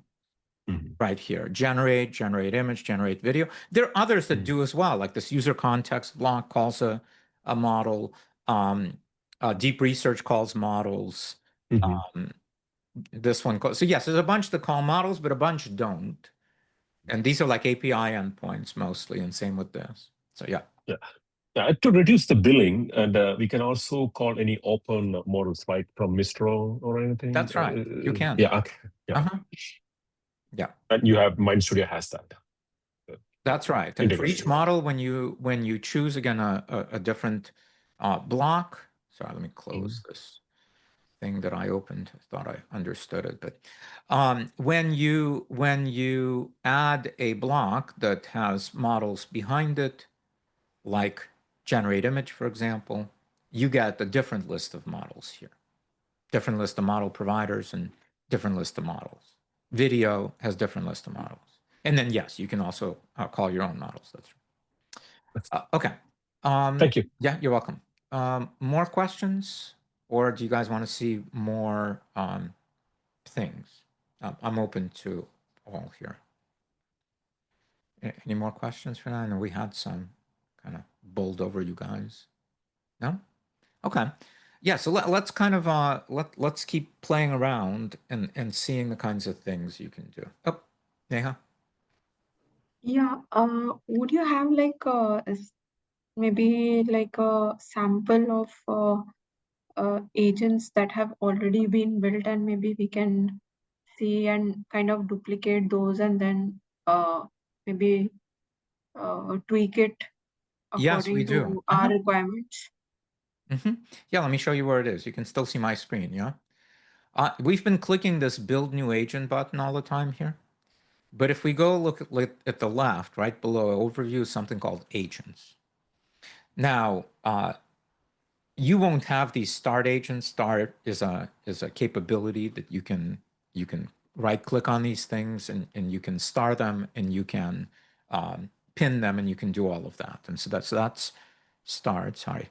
So you won't have that. These are agents that I've built. So these are your agents. This is my workspace called Dimitri Demo. That's why this is called Dimitri Demo Agents. You can see I've got 281 more of those too. But below that, so when you just load this the first time, you will see this. Over 100 different agents that we have pre-built that you can just browse through and you can use immediately. Or you can, again, it's like a bunch of these here. Or you can, each one of these agents is also remixable. So I could take this agent, for example, and make a copy of it. And now I've got access to the menu block that somebody was asking about earlier, and these other user inputs that we just saw, user input blocks. This one's using a scrape URL. And we can simply modify it and republish it and make it our own. Yeah, and so all of these are templates. And so you just go to agents over here on the left, agents. Risha? Yeah, Dimitri, my question is more on the lines of building like an analytical agent. So the other day I was trying to get things done via ChatGPT and I was trying to give it a little analytical exercise. It wasn't really accurate because it missed reading a couple of things, which is when I said, oh, you missed on these things, and then it went and corrected it. How do you account for accuracy of these things, like of agents? Great question. Well, there's a number of dimensions. One dimension, which is the biggest one, is what I'll call architecture. And breaking things up into pieces, into a workflow, and not one model call. Don't say to a model, here's like my big file, like do all of these things, like analyze it. That's not what you want it to do. Break it up into like, first pull out all of these things or analyze that and then consider that, right? And if you can enumerate those steps and then for each step call a model when needed and just give it that small thing to do, that by itself is a huge unlock of how good this sort of analysis process is. That's one. The second thing is obviously kind of the prompt engineering part. Like, what does your prompt say? Is it specific enough? And does it do it? The next thing is like, what model are you using for this? Generally, all these models can do it, but some models are a bit better at certain things than other models. There, it's a bit of an experimentation thing mostly, right? And by the way, we make it really easy to experiment in doing this, that when you are in an agent editor, there's a section over here called profiler, and you can create as many of these like tabs as you want. And then for each one, you can choose a different model, and then you can evaluate them next to each other, for whatever, a command, whoops, write a poem, and watch them go. And you can see, some are much faster, done in 1220 milliseconds. You can see the input output token costs, and then you can sort of qualitatively look at it and see which one did a better job. And so picking the right model for the right part of the process can be a meaningful unlock.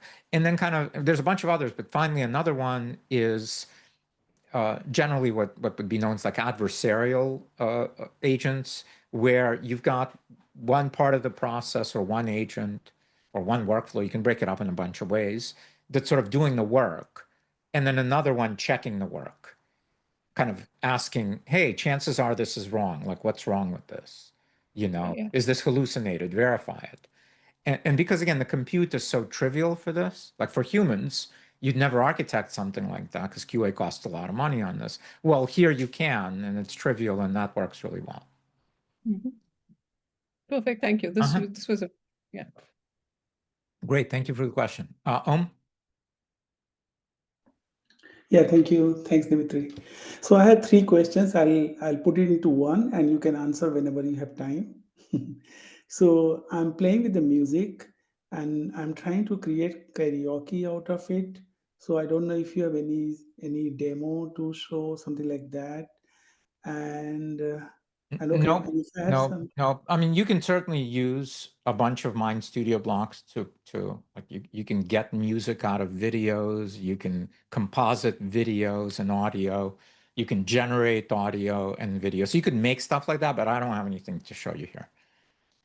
Yeah, but you can check out our tutorials on these various blocks that do that, or play around, and you'll blow your mind on the kind of video audio compositing you can do programmatically here. okay, sounds good. And the second Sure. one is if I have the music and if I want to, my son is very good with guitar, but those musics are played in a different instruments.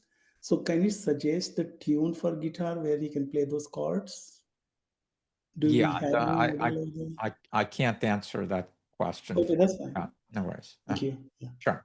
Kevin? Hi, Dimitri. Thank you very much. This is a great class. Thank you. My question is on pricing. Is this the appropriate platform where I can ask those questions? If they're quick, yes. Sure. So Yeah. I'm trying to really understand. One of the things you said in the free version, we can still use drafts, but Correct. a draft, I'm assuming, isn't going to pop up beside a web page as a button I can click on, correct? Right. The Chrome extension does not support drafts, but all the other Right. ones, yeah. So if I move up to starter, the difference between starter and pro is simply more agents and more runs. Correct. Very similar. That's right. But Yeah. when I you get go even APIs and okay, Yeah. and so let's go to the unlimited, which is pricey, Mhm. but the unlimited version allows me to place an agent on my website, correct? It's the first one That's that right. enables me to do that. Yeah. But it still says personal use. So if I'm a business, this is not a plan for me, correct? That's right. You want to be on a custom plan. Okay, so so all business plans are custom pricing. Yeah, I mean the $60 plan, the pro plan is used by small businesses. Oh, okay. Yeah. Okay. But the unlimited is not. That's right. The unlimited today, at least that tier there, that unlimited is a personal use unlimited. Gotcha. Yeah. Okay. So the pro is still business, and then That's custom right. if I want That's to be. right. That's right. Got it. Yeah. Thanks. Yeah, For we the should rename clarification. the other one like personal unlimited. Yeah, again, this is like we have lots of people who've realized that this thing is massively valuable for them. They need way more than 15 agents. There's individuals that have, maybe over 100 agents now. They're running them mostly autonomously, so they're like tracking. I'll give you an example. Which was like awesome to hear, made sense because I expected people to do this kind of stuff. So I talked to a day trader like a month and a half ago who told me that he is using MindStudio, a bunch of agents, to look at Google Trends. Does everybody know what Google Trends is? Trends.google.com. Google has this interface that allows you to do a search for a query, and it shows you statistics about how the frequency of that search. And you can like filter it by regions and times, so you can see what the world is searching for and what are related terms to it and all of that. And so this guy, has taken MindStudio agents and got them to look at individual stocks that he likes to trade. He told me about Tesla, that where one agent tracks over 100 search terms that are related to Tesla sentiment, Tesla supply chain, Elon gone crazy, whatever. You get the point. Something that might be showing that either consumer or investor sentiment might be shifting. And if you watch that over time, you can see the shifts. So it's not the scale, it's the shift that you're looking for. Where is it going? And so that gives them a predictor on how to trade. And like, what's the value of that? Well, it's priceless. It just depends on how much he's willing to risk. But like the data is there, right? And he's like, yes. he had a bunch of these agents for each of these things. And so like those guys are running a lot of agents doing a lot of things. And they needed kind of this unlimited personal plan. Yeah. Although he's on a business. That feels like business. He was on a That's business where tier. Yeah. But again, the he was. custom Okay, tiers, okay. custom tiers allow for this as well. So like contact Okay. us, there's like tiers to fit everyone. We just couldn't enumerate like all the ones. We just kind of have these like, $20 and $60. 20 is like sort of for average people, $60 like for SMB, and the rest is like you tell us what you need and we give you a price for it. Thank you. Yeah. Shashidhar? Hi. Hey. Can Was you I hear even? me? Yes, I can. Was I even close with your name? Yes, pretty much close. Can you? Shashidhar? Shashidhar. Okay, thanks. Well, I'm a nerd, and I have a question which, um, so the thing is, whatever you're showing, uh, I think there are other competitors who are going to do that. Let's say like a Google or Amazon, which pretty much they can do it, and they can outprice you. So what are your like? How do you see this business evolving? And the other Mhm. question is, I've worked I've used many models on local LLM, and most of the time like you need to have proper domain knowledge to guess whatever it is giving it doesn't make a sense or not. Most of the times you don't get an 100% result.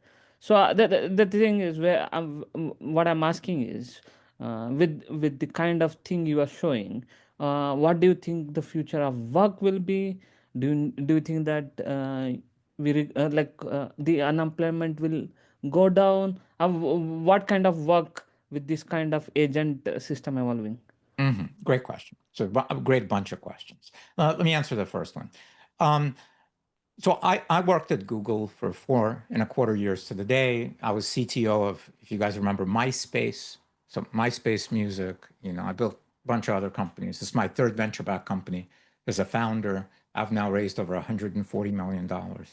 Every single VC pitch you ever do has questions like this. What happens when Microsoft comes and does it?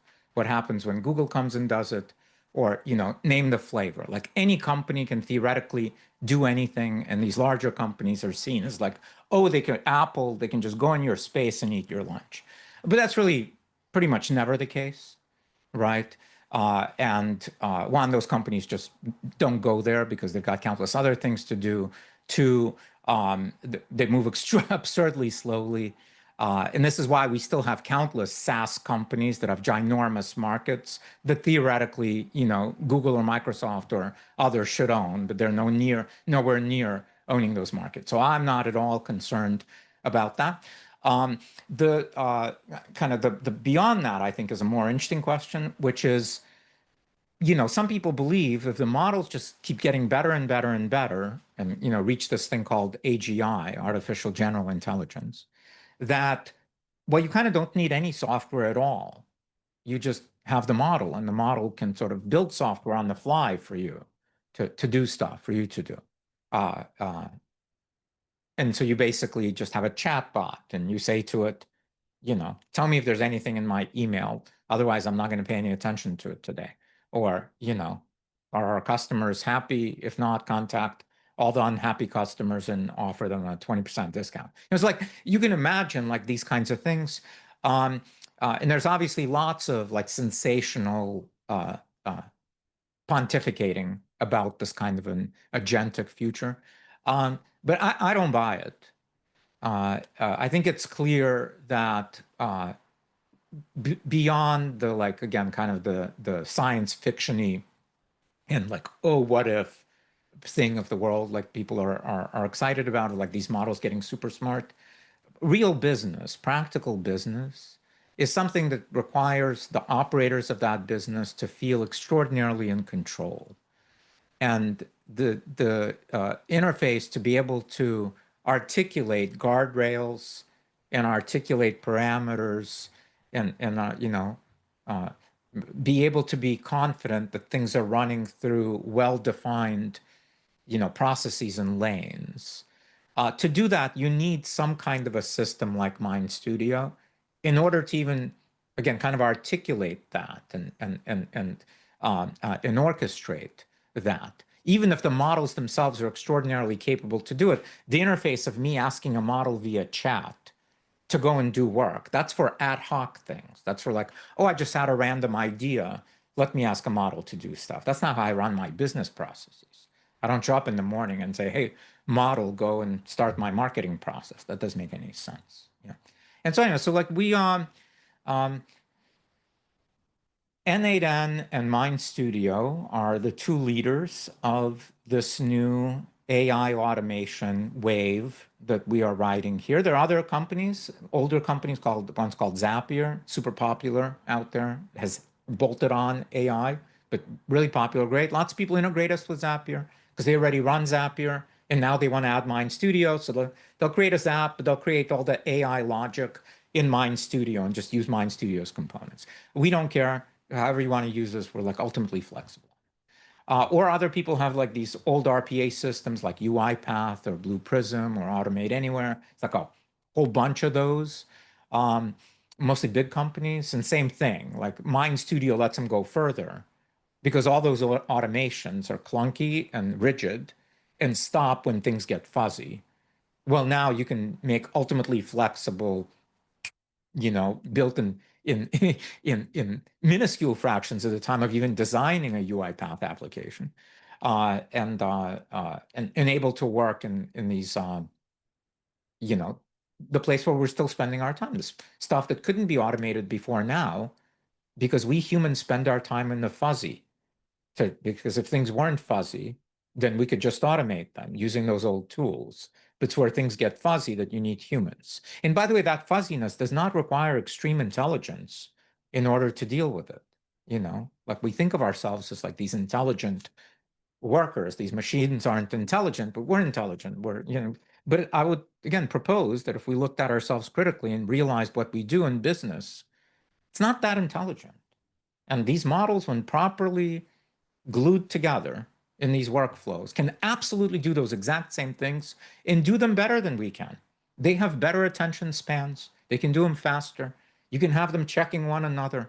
Humans, especially after lunch, productivity sinks, errors happen, and machines don't have bad days. Well, other than when the networks are down.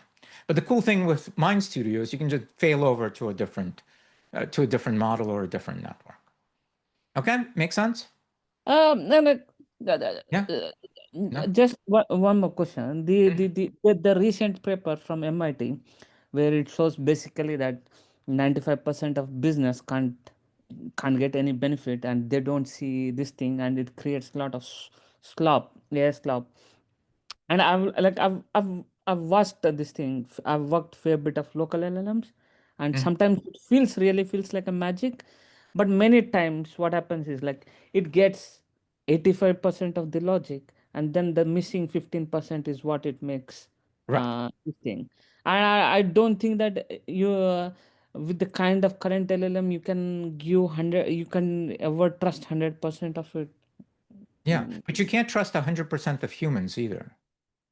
We humans make a lot of mistakes. Most of them just get sort of swept under the rug. But we make mistakes all the time. I certainly do. Right? I'm willing to admit it. My employees certainly do. Right? And so we make a lot of mistakes. And what you're talking about with these models where people are having problems, again, certainly you still have to architect things and all that, is by saying to the model, go do my job. And that's stupid. The model does not do your job. You ask the model for little bitty things and you put them in workflows and you fine tune those workflows, and that works better than humans. That is consistent, that is tested, that is monitored, that is cheaper, that is faster. And so if you architect the right workflows, then you can get better than human. But yes, if you just say to the model, do this marketing thing, write my marketing plan, and it gets it 80% there, well, yes, that's not the way you should be using them. Meaning not So you, that's not the way humans should be yeah, used. Yeah. one final question. So I work basically in healthcare. So are there any is your thing HIPAA compliant, and are there any what is a practical implementations in healthcare sector, like in a hospital kind of regulated environment? There are MindStudio agents being used by employees of all kinds of companies and all kinds of environments.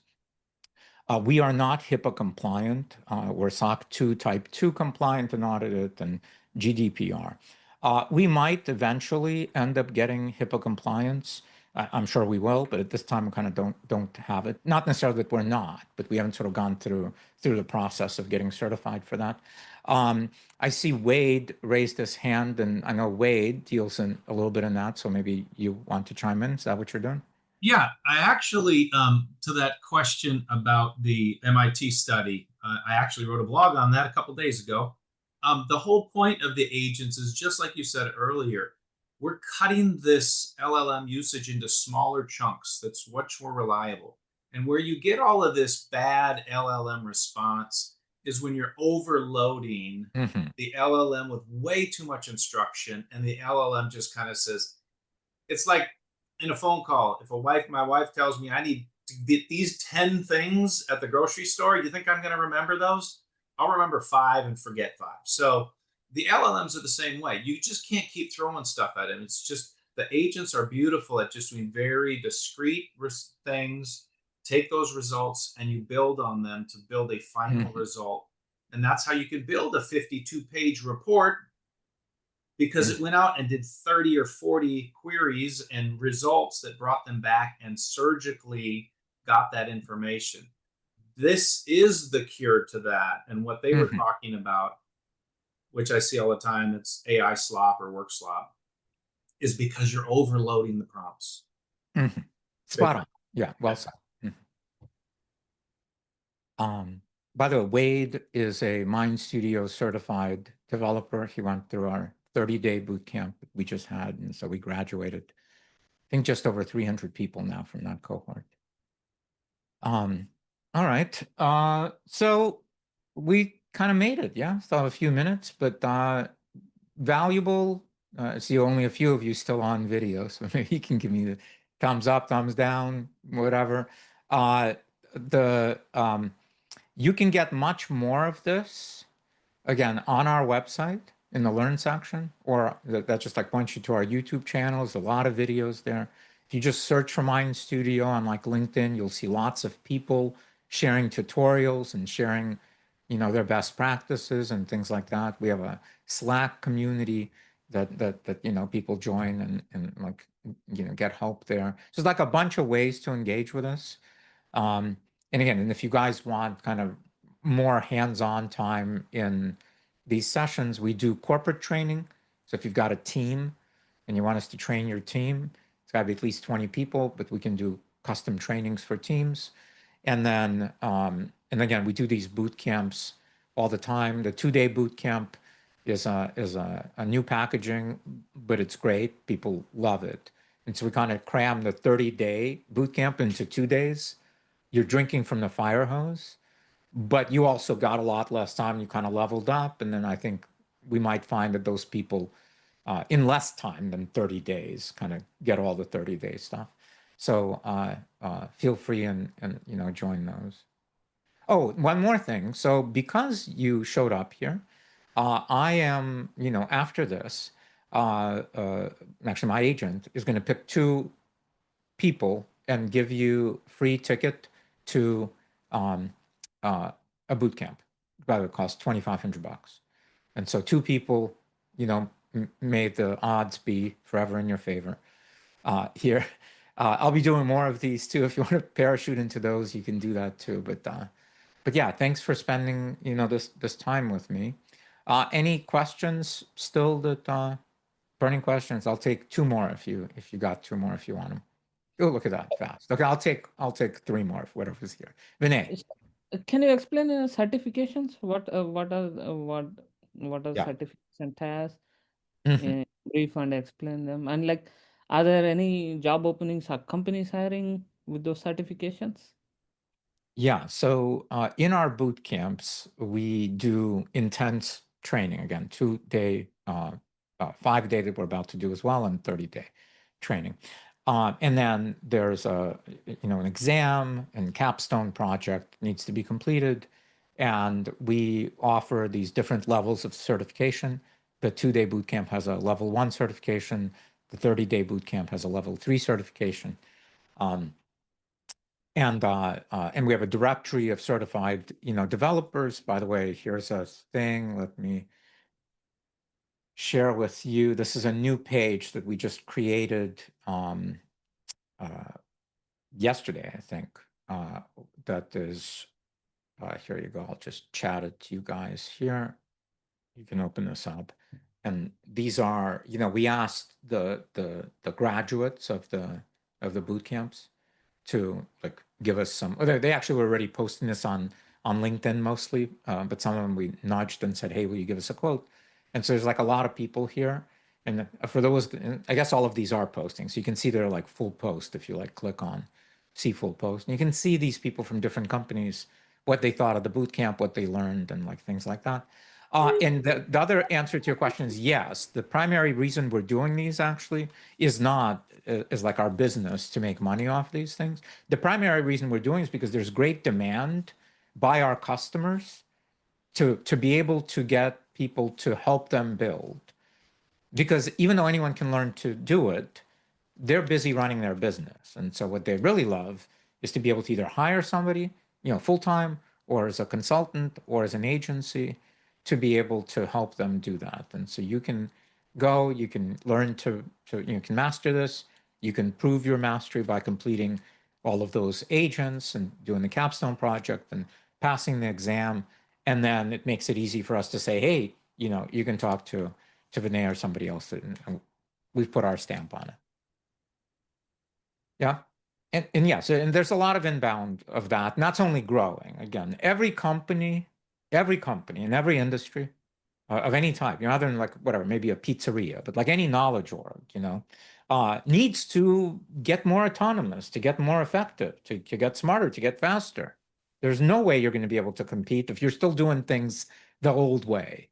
If I'm running automation, just even my little buttons of the TLDR, like again, being able to consume content or monitor things without using my time to monitor them, like, or seeing the future, like the day trader guy, like you can't compete with that if you're doing things manual. Okay, Richard.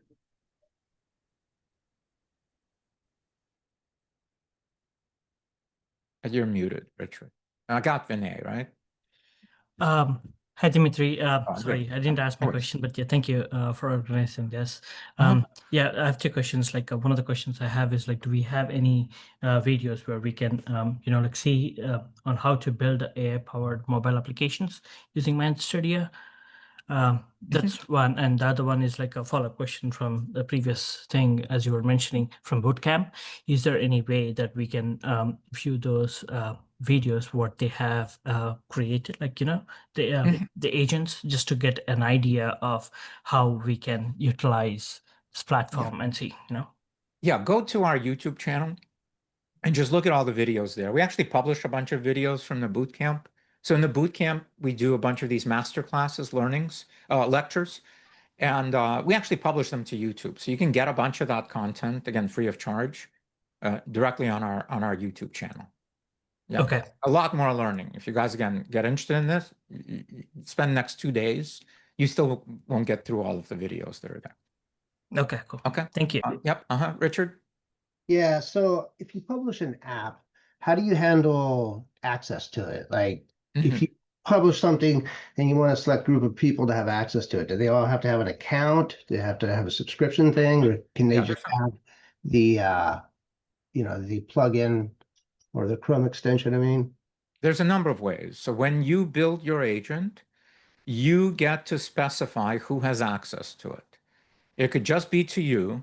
It could be to members of your workspace that, again, you've invited your teammates, for example, okay? Or it can be public. So anyone with this can do it. You can also, again, invite people individually, kind of like in Google Docs, you can do it, right? I only want these specific people, not everybody in my workspace. It's just to me or these other people. And you can give them, again, granular rights on that. You can also turn off that remixing thing. I told you that you can allow people to make copies of your agents. And so you might want to say, I don't want anybody to make copies of this agent. You can turn that off. You can also embed this agent. There's 2 ways of embedding this thing we call guest access, which is just an iframe. And so you can put this in your website and it'll render. Or the signed URL embedding that allows you to actually have these things called managed users. And so it's not for everyone. You can name users, and then if they log in, then they have access to it. So there's like a bunch of ways that you can make this available to people in this. And you can also obviously expose it as an API. And then, by the way, I think prior questions, like, can you integrate it to a mobile app? Yes, you can make MindStudio basically be the back end, parts of the back end of your mobile app, or you can put in these user inputs as I showed you and have front end interfaces. And again, these things are responsive. And so if we view them in, on mobile, that's what we're rendering here, these things will render and run. So there's like a bunch of ways to do it. Okay. All right. Thank you. Sure. And you were saying they did not have to have a MindStudio account to access agents we've created, correct? Well, it depends. In some of them they do, in some of them they don't. If you embed them in your website with public access, then they can just be on your website and use the agent, or you can send them the URL and they can just use the agent. If they're in your workspace, then they have to be part of your workspace. And so it just depends. Yeah. We got videos on configuring all this stuff, so you can like go or look at the documentations. It's not hard. Okay. Richard, did you have another question? No. Okay. Wade? Yeah, I was just going to share, Kevin, your question about sharing them. You want to remember there is compute costs. So in the access, you can either share. If you want to share that they have to use their compute costs, they will need an account and they'll need a wallet.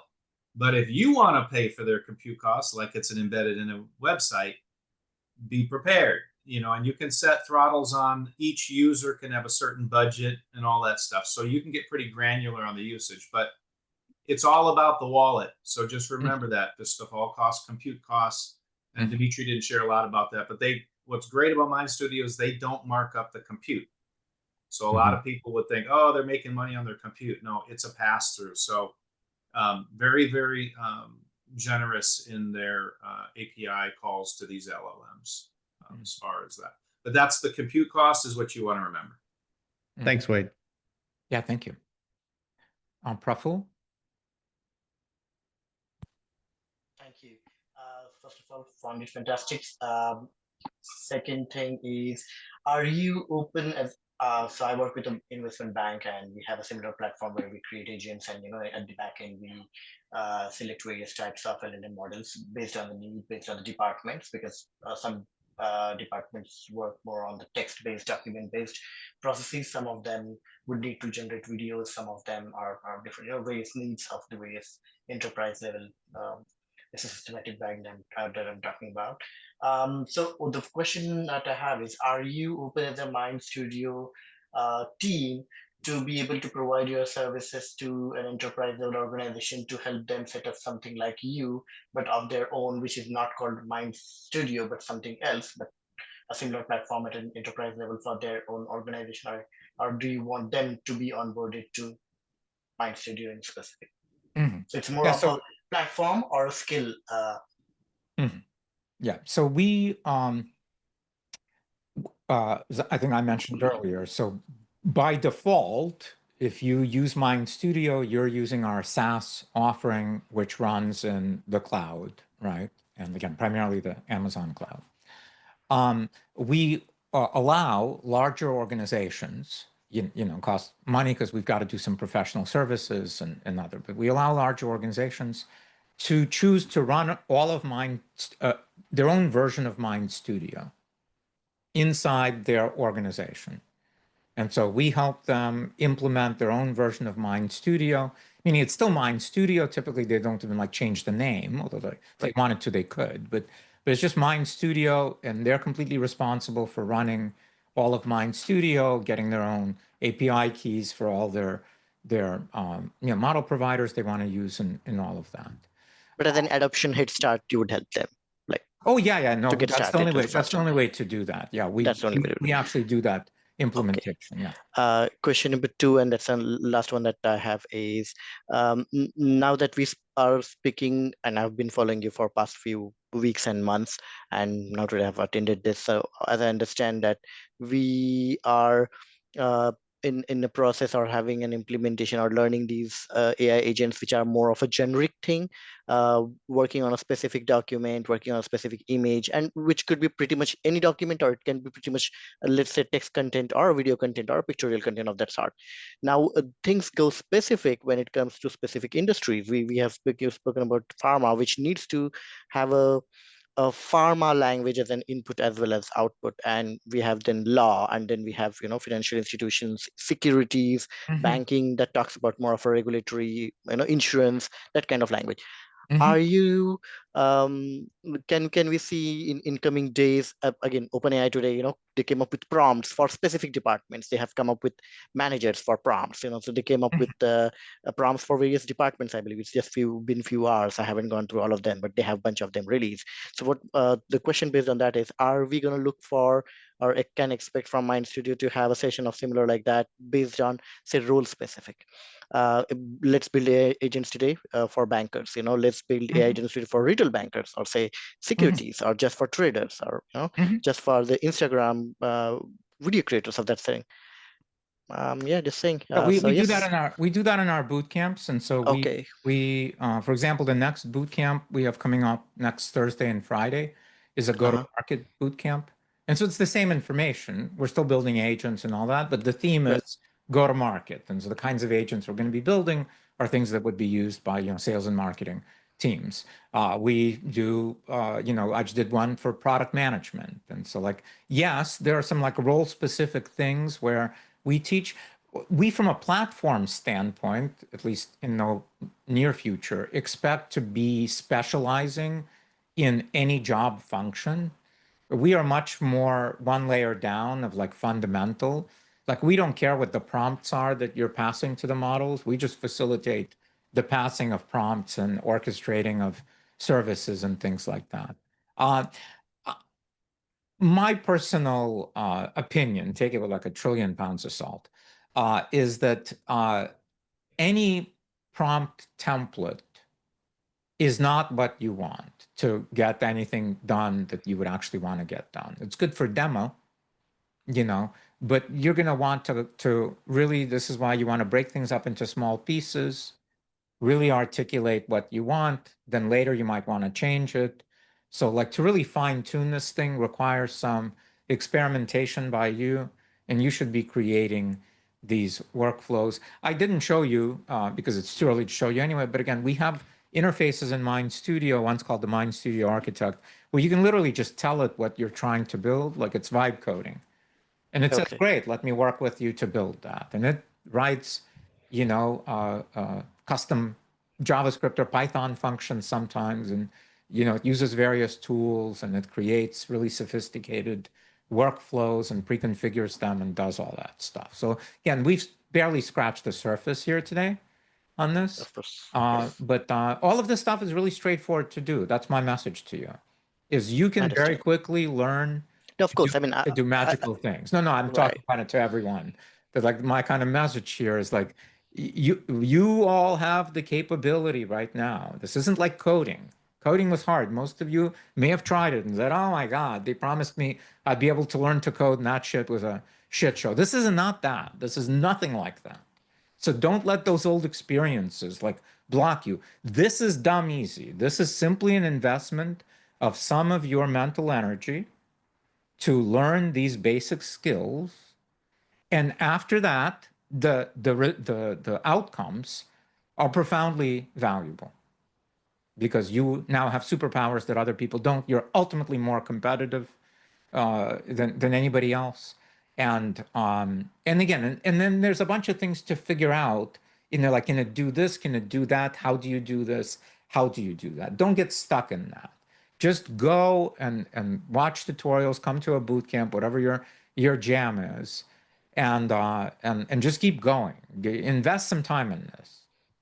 Really important. This is the competitive advantage of the future. All of you guys are lucky that you know about this now. We're still in these early days of this. You see, I started building websites for people in 1995 when I knock on doors and say, I want to build you a website. They're like, what's a website? I'm like, you've heard of a thing called the internet? No. Information superhighway? Yes, I heard something about that. Al Gore, right? And it's like that, and so look at us now. Okay, this is that time for this AI automation. Every company is going to have it. Any company that does not have it will not exist. Certainly, knowledge org, again, knowledge org. You can't be without automation. Most things are going to get automated. The safest job in any company, and also the most valuable, is the automation engineer. You are all, can be automation engineers. You just need to invest some time in it. Yeah. Okay. Thank you. You're welcome. Pasarkar? Yes. Hi, my name is Manda. Yeah, okay, Manda, that makes more sense. Yes. Yes. Okay. So I'm using a work computer, so that's how. I think I'm a very non-technical person, but I am a very good user. I consider myself a good user of any digital platform, and that's had brought me in this field. And I've been hearing a lot of agentic AI, and that's where I think, as you said, it is scratched the surface, not only the crash the surface of my mind. So I'm really starting to see the benefit of how this platform can use the automation. And the nature of my job, I work in a pharmaceutical. Tons of data has been generated, and automation can help me build that one. So have you been working on such kind of automation for a pharma industry? Again, we don't work on automations ourselves. We don't build AI agents for other companies. The companies either build them themselves or they hire our certified developers and agencies to help them build them for them. But we don't build AI agents for companies. We operate the platform that allows AI agents to exist and be managed and be built and all of that. There's in those 200,000 agents that I told you about that have been deployed, there are a bunch of agents running in various pharma use cases. I didn't build them and I actually kind of don't know what they are, but like I've seen signs of people doing that. Again, this thing kind of doesn't care. Is it in pharma or is it in insurance or is it in, automotive back office? The things that humans do is they log into some systems, they get some data, they work with some data, they enrich some data, they transform some data, and then they move some data, right? And like, so I don't care what the data is. And the agents really don't care what the data is either. And so therefore, even though on one hand, like again, we are starting to teach these boot camps in sort of like themes, from a platform standpoint, none of those themes matter. It's AI duct tape. Where can you use duct tape and what kinds of industries? What kinds of warehouses? Every warehouse. Doesn't matter what you're storing or shipping or whatever. And so this is the same thing. This is sort of a fundamental technology that is used for automating things we do manually as humans that have to do with information analysis and transformation and all those other things. Shashinder? Yeah, but like a final question. So 5 years down the line, what do you think that the major roadblock, if it ever happens, to whatever you are building? Do you have anything in mind? And like, To what what are we're you? building? You mean like something that could disrupt us MindStudio? Yes, Oh, yes, I see. yes. And in general, like, where do you? Because I've seen so many people saying so many different what is a predictions, from being too pessimistic to the too optimistic, this thing where everything is going to end in 2 to 3 years, to like, no, nothing is going to change. uh, uh, so what's your prediction based on this? And Yeah. I tend to agree. Like, so I do this task of extracting drugs from PDF. So we have like case notes; they are huge. So when I put the entire thing into PDF and ask it to extract, you don't get anything out of it. But when I break it to chunk, let's say 100 PDF, I send every like every 2 pages once, and to extract it, I get a much better this thing. So Makes do you sense. think? Yeah, yeah. Even if they say that it's like 128K token context, still, even if you put below that context, you never get appropriate Yeah. this thing. Sorry, I'm going to interrupt you here a little because I think we're getting in the weeds. Let me answer your high level question. Here's where we're going. Okay. I think it's clear, not just my opinion. Models are continuing to get better at being able to do things faster, cheaper, more. Context windows are in some models already extremely large, certainly larger than any context window you need once you've like broken things up into pieces. So like you've got the ability to use models and give them a tremendous amount of data and not kind of like overload their capabilities. But that too is going to continue to go up. You know, I continue to believe we're going to get much more processing power, much more efficiency, etc. It is also clear that there's going to be many model providers. There are already many model providers. There are going to be many, many more. It is also very clear that most large language models become much less relevant than small models. You actually don't need, just like in a computer, if you took like a computer's got a bunch of microprocessors in it, right? It's got the CPU, which is like expensive and is like very capable, does a lot of things. You know, it might have a GPU, graphic processing unit, and that too is that. And then it's got a bunch of these like smaller chips. They're called ASICs, okay? And those chips are almost infinitely cheaper to produce and use, and they're much faster at doing one small thing. And so you have many more ASICs than you do these larger processors. And so these large language models are like the CPUs and GPUs, and we actually have very little need for them.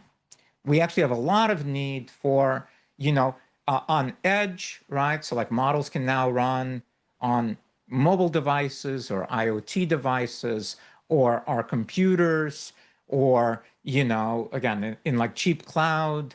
And so the availability of small intelligence, which is all you need, small bits of intelligence. You remember I sort of proposed to you that you guys aren't as intelligent as as we all might pretend we are, or at least don't use that intelligence in that way, don't need that for our businesses. Well, again, all of the models can do all of those things when you put them in a workflow. All of them, all the things you do today. I don't care who you are. All the things you do today, somebody could make workflows to dramatically automate that. Now, you might still be, you know, kind of the best ones. You have a talent for being able to, Rick Rubin, for example, being able to like hear something and say that's better than something else. And you might have a taste and fashion that people say, wow, yours is extraordinary, and you've got a true talent, and a model can't do that. That's good. That's a good one. But other than that, like the regular stuff we do, everything gets automated. Organizations look dramatically different. Sales and marketing get merged. They're only, or you know, marketing ops, sales ops, like all these things, they don't make sense to be like standalone things in this new world. They only made sense when humans had to be involved to do all of that. And because humans that are good at sales are rarely good at marketing, and vice versa. That's why we need these two groups separated. But AI, you know, orchestrations don't have those same dynamics. Everything sort of becomes like soup. You know, throw all the ingredients in, or you know, a smoothie, and now you just need a lot of like the ingredients. The ingredients are intelligence and APIs and other services. MindStudio is a way to package them all together into doing things that you need them to do. Small little things, you got a bunch of them, and now all of a sudden everything's much more autonomous. And certainly, again, no company that is not running that way could possibly compete, in my opinion. Okay, who's next? Praful? Okay, let's make this the last question, guys. I don't have a question as such, just Okay. a comment, because it's a very good platform. Was just wondering that I went to pricing for the you know, the bootcamp pricing, and I'm based in UK, so I totally get the pricing. But just a comment that I've worked in 4 countries. This is my 4th country. All I'm trying to say is probably the pricing, if could be GDP based, if not, maybe a lot of European countries where euro is not the currency, and the rest of the part of the countries where, you know, it's not USD and Singapore, or you know, the strong currencies that we talk about, Europe, SGD, USD, and Great British Pound. Except that I come from, you know, I've worked in Hungary, for example, or other few of the other European countries, and in India, in Asia. Yeah, it could be probably hard to afford Again, makes sense. Again, you don't have to come to our boot camps. Most people learn to use MindStudio without coming to a boot camp, without even coming to a class like this. Okay. Yeah, you just go and use it. They're professionals that have done this, learned on their own, and now professionally are working in industry building MindStudio AI agents. I've never seen them. I've never talked to them, you know. Yeah. Thank you. You're welcome. All right, guys. Well, yeah, again, thanks so much for spending a couple of hours, more than a couple of hours here with me. I had fun. Hopefully you guys had fun. I'm super reachable. I'm always on LinkedIn, so you guys can reach out to me and you know, ask me questions, tell me things, whatever. We do a bunch of these. If you want to see me again in like one of these free things, just look around. You'll see us posting about them. Again, if you want to get into one of these boot camps, two of you, even the people who have left now, they're eligible too, but of people who have signed up, are randomly going to get these tickets. You know, you have to make time for it. You know, like it's a full 2 days. We need you for 8 a.m. Pacific to 5 p.m. Pacific next Thursday and Friday. And so if you can't do it, whatever, we'll try to give you a ticket. You can say, I can't take it. We'll pick somebody else. But that's that's the commitment on that. And so, you know, if you've won, you'll hear from us. If you haven't, you know, don't be upset. Dimitri, you got a session tomorrow also, right? So it's going to be covering the same thing or? No, tomorrow I've got a shorter session where I'm gonna talk about how to approach, you know, if your goal is to make money, right? If your goal is not to like automate your work or, you know, to specifically get a job, but you want to make money, you want to do a side hustle, you want to build an AI agency, automation agency, you want to build AI agents and then, you know, allow people to use them and pay you money to use them, kind of as SaaS. I'm going to talk about that kind of stuff. Perfect. Yeah.